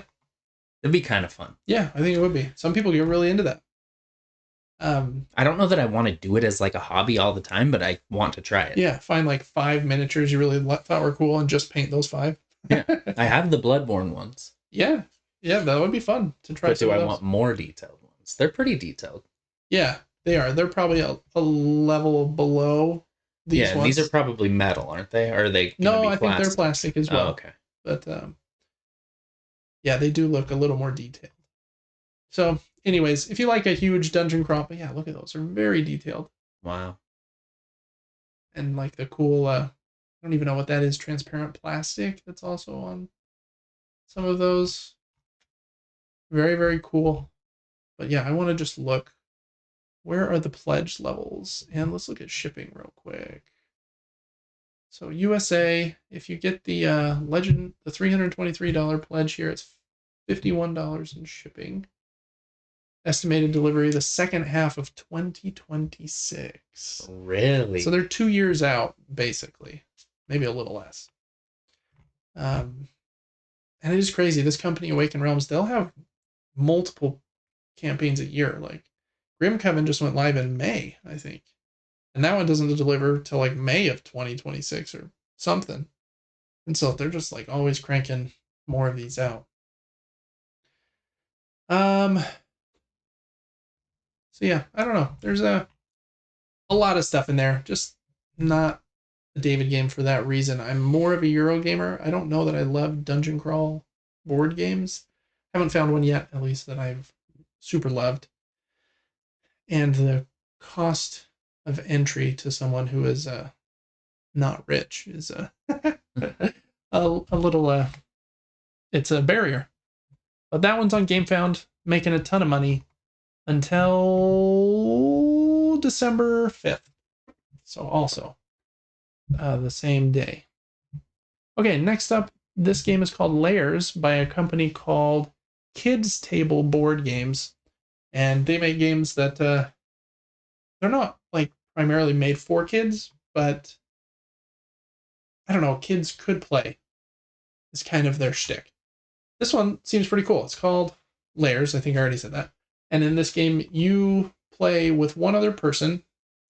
There is an expansion to let you play with more than one person, but primarily it's you versus one other person, and you both make a lair where you are protecting like treasure chests and you're putting walls and villains. And you do that behind a shield so the other player can't see what you're making. Let me see if I can find an example. Here's an example. So you make a little lair, put down chests and bad guys, and then your opponent does the same thing. So they're making a lair on their side. And then there is like a pad of paper that also represents the dungeon. And you and your opponent will take turns kind of moving through each other's lair. And whoever can, I think, open a certain number of their chests first wins. So like basically can get past the all of the baddies that you put in the way. Also comes with some cool metal chests and some bonus cool layers, pencils. This base game seems like it would be a great jumping in point for like someone that wanted to play with their kids. The expansion, let me see if I can get down to it, is called Deeper Dungeons, and it's packed just full of extra stuff. The dungeons are, like the name says, deeper. So instead of being square, I think they add 3 more layers, 3 more rows of spots that you can add. More walls, more bad guys. There's multiplayer mode where you can play with 1 builder versus 2 explorers in the same dungeon. Boss monsters and characters and challenges and So a lot more like complexity and other crazy stuff added in. You can also get dry erase boards and stuff. Very cool idea, I thought, where you're just trying to make a crazy layer in order to hide your goods and stop them from getting to them. And also get their other games. Diced Veggies is one I've had my eye on for a while. It's supposed to be pretty fun, where there's all these dice and they kind of get squished together. And then you take this little cardboard knife and you like slice between them and like slide off a piece like you're cutting the veggies there. It's supposed to be kind of fun. It was designed by two 11-year-olds. Makes me feel very good about my life. So that's kind of the level of games that these guys make, but pretty well loved in the hobby board game space. And cool pieces. Love the dual layered boards that those walls like nest in, and just a pretty cool idea.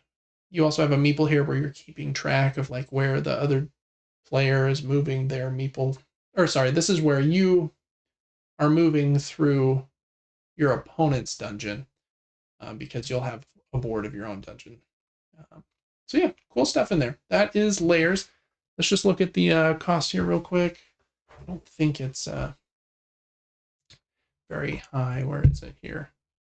Base game is $50 in this Kickstarter version, or you can get it bundled with the Deeper Dungeons expansion for $83. And let's just take a peek at shipping, since we've been doing that today and it's a little bit fun. Oh, maybe. Shipping is USA about $14 or $15, depending on which one you get. So that is Layers. Scrolling back up to the top faster. Whoop. That one is also ending on December 5th. A lot of them ending that day. All right, and then last one. It's probably the one I know the least about, but on GameFound, this is their solo game of the month, and it is called Mech Bunny. And I really like the artwork. Kind of a silly looking cartoony bunny inside cool little mech. And it's called a card crafting roguelite game of robot rabbit combat, which was a lot of words. There are these cool, I really like this, even though I don't have a game that uses this mechanism yet, but transparent cards that you stack in order to craft different cards, in order to fight stuff, I believe, and kind of move around this roguelite map as this crazy cat, that's not a cat, bunny in a mech suit. So comes with transparent cards, mech bunny cards, cards to keep track of locations and to track something over here. I'm not exactly sure what that is. Sleeves that some of those cards will go in, and tokens and a die. So a pretty simple little thing here, but I thought it had cool enough art, cool idea, that I wanted to give it a shout out. Let's just take a peek. I don't know what it costs. You can get the print and play for $5. I don't know how you print and play a transparent card though. But tissue paper, or maybe you laminate it or something. I don't know, just an idea. Or they have you can actually get it printed for $24, and shipping on this one is $5 in America or Asia, and looks like $6 most other places. So pretty good price there. So that is Mech Bunny. Devin, I think that's the last one, right? Yes, it sure is. We went through those kind of fast today, but there were quite a few of them. Devin, of those 8 games, what one is going to be your pick of the week for the week ending? That's not right. Week for November 22nd is when this video is going out. I want to choose Lands of Evershade, but it's so expensive. But it's my genre. Mm-hmm. It's like so cool. But I'm going to pick probably this. Okay. For its uniqueness, and I don't know. I don't feel like we've looked at many games that look like this before. I agree. But so Devin's back to the one we were just on. Layers. Yep. I think it does look cool. I like the art style, and it seems like it would be a fun 30 minutes. I want to see the time here. It says 40 minutes. Probably can, I don't know. Again, anything under an hour, I think that's pretty cool. The game slowly, like, you don't have to do this. You could just open all the boxes at the beginning. But if you are playing with kids, like, you can start with like the content just in box one and then slowly add stuff so they learn the game in kind of pieces. So they've kind of thought this through, like how to have it be a more complex game. Like if you get the deeper dungeons and all the extra stuff and like all the other variables, or if you just want to play it with your kids, then in the base game you've got quite a bit of stuff, but it's kind of partitioned off, so you can do it in chunks if you want. So yeah, I think that one is really cool. Let's go back here really quick because I'm having a hard time picking one. Two. And since you picked Layers, which is a good pick, I like it. Oh man. Plans of Caledonia already got its time in the sun, so I'm not going to pick that one either. I'm going to go with this one here if I can get the link to pull up. Love these links. I'm going to choose Polaris from Simone Luciani. It's kind of an abstract game, which I'm pretty picky with, but I don't have many abstract games that can play more than 2 players in my collection. And so one that doesn't play in too long, again, under an hour, 40 minutes. Looks cool, glow in the dark. Not that you're going to play it in the dark, but I guess you could if you wanted. Cool pieces. Looks like it would be a pretty good time just kind of playing these cards, trying to time it right with how the sky is rotating with the cycles of the moon. And it's a pretty good price. So that's probably going to be my pick of the week. And that's going to do it for Crowdfunding Corner for the week of, I keep saying the week of, for November 22nd, 2024. All right, Devin. To end our show today, we're going to go back to our faces here for a second, if I can. And all right, we're going to end the show with Super Game Brothers top 10 list. Devin, we've been playing a lot of what game recently? Vampire Survivors. Vampire Survivors. Reiner Knizia. Yeah, exactly. That's the right answer to every question. Vampire Survivors. And I think one of the most fun parts of that game is it's like dopamine overload. Like the whole time. It's just like things exploding, thousands of enemies. And it's just kind of fun to have that kind of happen. So I made a list of the top 10, David's top 10 dopamine-inducing games. I think you've played most of these, but we're just going to go through the top 10. If you have any other ones that you want to add, feel free, but I think these 10 will probably represent it pretty well. So we're going to go back up to the screen, and I need to click on the right thing here. Number 10 here, Devin, for me, is Peggle. Peggle's a little tricky in that it's uber lucky, in my opinion. You basically throw these metal balls down and you're trying to get it to bounce on certain pegs to get a ton of points and to clear like all of the orange pieces, I think.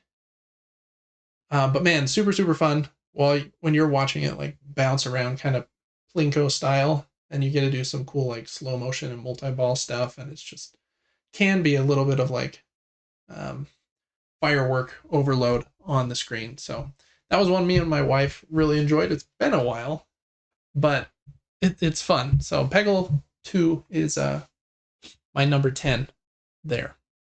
For number 9, and they're going to take up a big chunk of this list, are games from Housemarque Games. I think a lot of their games, for me, represent like kind of the best of like fast-paced arcade games where you kind of get in like a zen-like state and you're just like flowing and there's bullets everywhere, and after a bit of learning you're just crushing it. See if I can find the different video that actually shows the gameplay here though. But this is an excellent game. It's very tricky. This one is probably their This is my third favorite of their games. We'll get to the other two in a minute. Spoilers, but very, very fun. You're trying to keep up a combo, defeating enemies, not getting hit, so you can keep that combo up. And it has some cool boss fights in there as well. Very, very cool. I think the bullet hell element of games kind of remind me of Vampire Survivors with like, you've got 10,000 enemies coming at you, or in this scenario, 10,000 bullets kind of coming at you. So that's Nex Machina at number 9. Number 8, Devin, is one I know that you've played. I agree with number 8. And I think something that I also love about Vampire Survivors is in some stages, especially with certain characters, you'll start out feeling very underpowered for like the first quarter of the stage. But then as you get like the right upgrades, you start to feel super overpowered towards like the end of your arc. And I like that feeling in like a roguelike game or something like this that is very action focused, where you're struggling, and then, oh yes, I got this gun that I love. And Enter the Gungeon is very much that, where there's, I think, thousands of different gun combinations in the game, and you can get like a rainbow chest all of a sudden and then feel like uber like powerful for a minute. Just an excellent game. This one, man, has a special place in my heart. Yeah, it's fantastic. I struggled to ever get to the point of feeling overpowered in this game, though. It is true. I don't feel like you ever feel like incredibly dominant, but I do feel like in some runs I felt more capable than others. Yeah, the RNG of weapon drops, if that's how you pronounce that, is make or break per round. Yeah, it can be. But when you get a good one, it's fun. And it's co-op, so play with your friends. It's true, and it's pretty great in co-op. It doesn't feel like too restrictive, which is a good thing. So that's number 8 at Enter the Gungeon.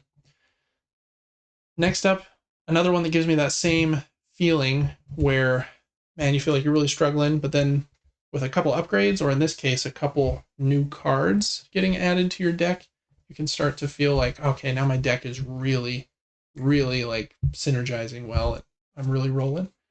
Slay the Spire, super, super fun.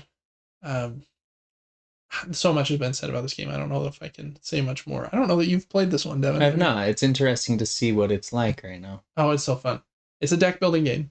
So you start with a certain character, of which I think there are 4 or 5, and they'll have a base deck. And then as you start your run, you're playing cards to do attack and defense. But then you can purge cards from your deck, like permanently, and then get new cards in your deck, so you can make each run incredibly different just based on which cards you buy from the shops or how you decide to upgrade. It's really, really, really great. So I am very excited to play the sequel. I don't generally play games in early access, so I'm kind of waiting for it to be like fully released, but Slay the Spire 2 I think is out if you want to play it in that form. So another just really great one. Feels good to just start wrecking shop. Watching your cards kind of combo together in certain ways. Just great. So, good one there. This one gives me similar vibes, but in a different way. Hades is number, what's that, 6? 6. And this one, again, just kind of similar to Enter the Gungeon, I think gives me that feeling of when you get a good run going, man, it's really fun to just blast through enemies. The art's super gorgeous, and there can be damage like flying all over the screen. A bit more, I don't know, focused on quality and like, I don't know, skill than Vampire Survivors, where Vampire Survivors is more about like the build and just avoiding damage. Hades is so good. It really is. The main menu upgrades, permanent upgrades, temporary upgrades. The story is kind of fun, the different really people you talk to. And the way they roll it out is excellent. You feel like almost after every single run, like it's not just like Spelunky, which I love, where you're just hopping right back in. It's, oh, this person has a new thing to tell me, and I've got like a quest here. It really feels like a linear game, but it's not. It's a roguelike game. And like the bosses change. Like the end of World 1 boss will change at some point, which is like it adjusts itself so well. It's really excellent once you get some good upgrades and really get used to the combat. Find a weapon that you love, and there's quite a few different ones. Man, that one really sings. So dopamine hit for sure, but a little more skill based than some of the others. Number 5. Number 5 is a new game this year. It's actually up. This is kind of funny. Or I guess it's not funny. It's got its Game of the Year nominee banner right here for the Game Awards. Very well deserved. This is Balatro. In this game, you're trying to make poker hands to get as many points as possible. Your points have 2 things. You have chips on the blue side, and then your multiplier on the red side. And they multiply together to give you your score. And you have to get over some threshold to beat a level, or else you lose and have to start over again. And so you're getting crazy upgrades in order to change your deck. You can start with crazy decks. One of my favorite decks is called the Checkered deck. And I think it only has diamonds and, what's the other one? Spades, maybe? So there's only 2 suits, but you have 26 cards of each suit. So with that one, I basically try to level up flush all the way, because you're much more likely to have 5 cards of the same suit with only 2 suits. So you can really customize this one like crazy. And then a lot of the fun comes with the jokers. There are, I think, almost 200 jokers if I'm not misremembering. And they give you all kinds of like game-breaking perks that will let you like adjust your hand size or give you extra chips or extra mult if you do this or that. And the way they combo is just excellent. And like setting a hand down and then just watching it go ding ding ding ding ding ding ding ding ding ding ding ding ding ding ding ding ding, and give you like 100,000 points with 100,000 ding noises. It's pretty wonderful. So Balatro is really great. It's on Apple Arcade. Play it on your phone or your iPad. It's also, I think, just about everywhere on PlayStation, Steam, and elsewhere. So that's Balatro at number, was that 4? I believe that was 5. That was 5. Okay. Number 4, this one, I don't know, this one might be one of the more controversial ones on this list, but as far as dopamine is concerned. But the way I think about Spelunky and Spelunky 2, I've played them so much that at some point, like the physics and like the rules of the game just kind of like cement in your head. Yes. And you get into kind of like a state where you can almost sprint through levels, even though everything is trying to kill you and basically can at any moment. And you're just like so good at the game and understanding its rules at that point that it becomes almost like a dopamine hit in a different way than the other games in this list. So that's it's so exciting trying to get far in this game. And really you're doing well, and you did it. You checked every box, which is extremely hard to do. Yeah. You can get crazy builds in this game too. My favorite is to get there's this sacred cup you can get, and it will fill with, it sounds morbid, but it's less morbid than it sounds. It will fill with blood of the enemies you kill. If after you kill them, you run around and like grab their little blood droplets, and that will just fill up your hearts. You only have 4 hit points to start the game, and I've gotten up almost close to 30, I think. And at that point, you feel really like invulnerable as well. You feel safe except for the things that can one-shot. Yeah, it's true. You fall on spikes and you still die even with 30 health or get squished. So you're never truly safe, but with enough practice, you kind of start to feel more safe for sure. What a punishing, fun, well-made game. Just excellent. You just have to play it with people who are willing to retry and retry because that's how it goes. Mm-hmm. Yeah. Made by the same designer as UFO 50, which is uber popular this year. If you haven't played Spelunky, it's just, I mean, I don't know. I think it's one of the best games ever made. So fun, excellent game, different kind of dopamine hit for sure, but I think it is there if you're looking for that. Okay, this is number 3, right? This is number 3. Okay. Number 3 for me is the next game from let's see, from Housemarque that I think is again, the bullet hell nature of bullets flying at you everywhere, getting a cool build, and eventually like feeling uber overpowered is Returnal. And this one being like a big, almost AAA, like third person game with really pretty graphics too, is like really fun because you're kind of used to Housemarque's games being little 2D things or kind of, we talked about Vampire Survivors and we're going to again in a minute. This one feels like ultra high budget compared to that. Man, it feels great. Devin, I know you've played this one a bit. What were your thoughts on it real quick before I talk about my favorite thing? My thoughts on this game. I thought the house was cool. You show up and it kind of like introduces you to a story. Each zone is very different aesthetically. It's showing that right now. Yeah. Weapon variety. One of my favorite things is I wasn't just screwed over by picking up a weapon. I was able to drop the one I had, try the new weapon, didn't like the perks of it, pick my old weapon up. Yeah. Super fun. Awesome visuals, awesome audio. Oh yeah. Cool enemy design. I think I got, I don't know, 60% of the way through. How many worlds are there? 5? I think there's 6. 6? Then maybe I got 50%. Yeah, I think you're I don't close. know why I stopped playing World it. 3's tough. I don't think you beat the third one yet. Yes, it wants you to slow down a little bit sometimes. You can be the type of person to just blast through each world, but then you don't have the upgrades that you probably it wants need. You to. You can still move fast. I love how the movement speed is my gosh, uber fast. So amazing. But it wants you to explore, look for chests, look for extra heals. It's honestly a perfectly set up game because nothing is more frustrating than dampened movement. So to be able to move fast is super nice, but to be able to move fast in a strategic corner checking way, makes me very happy. Did you get to this boss of the third world? I don't think you did. That boss is excellent. So is the boss of the fourth. Man, game rules. Game is so good. The part of it I think that gives me the dopamine hit is the same thing as some of the others we've talked about, where you can like really feel like you're barely skirting by with like a weapon you don't really like, but then you get like a few good upgrades.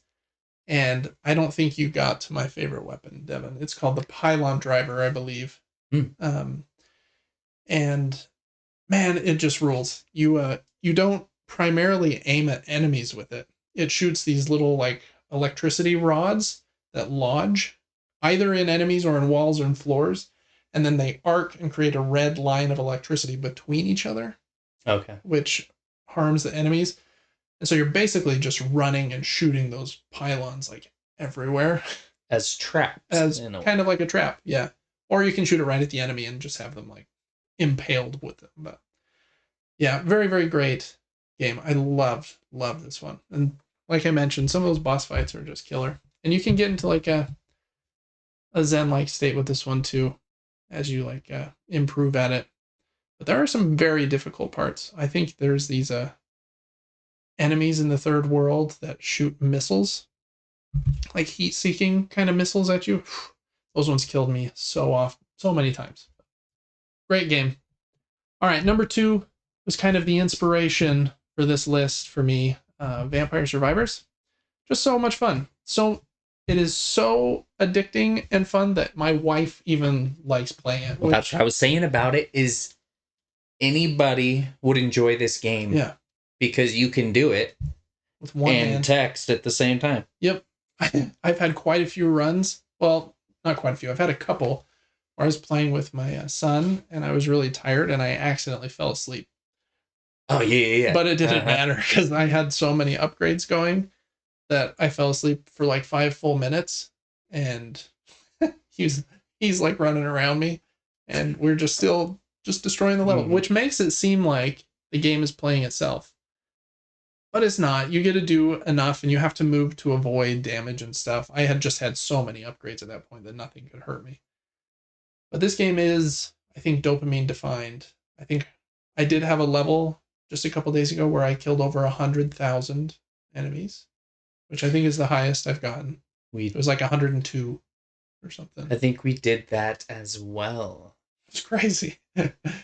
Yeah, I think it was close to 100,000. I think we had leveled up so many times. Mm-hmm. There's specific maps where it sends so many tiny enemies at you. Those are the easier ones, yeah. Mm-hmm. Because some of the maps start towards the end of the level. They'll just send all the big enemies that have so much health, and Right. they don't die very fast. But yeah, those tiny ones. Oh yeah, man, Vampire Survivors, tons of game in there. I've played it for probably 20 hours, and I still have only purchased the base game, which is $4.99, $4.99.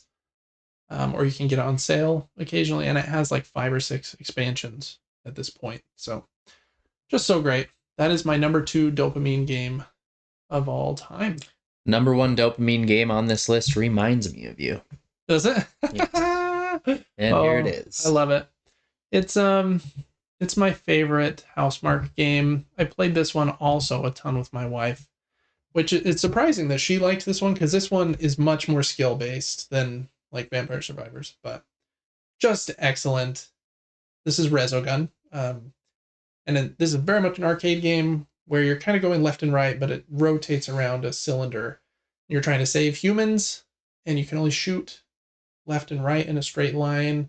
There's different ships you can play as, and again, you're trying to keep your multiplier up in order to get the best scores and the best upgrades by not missing humans, not taking damage.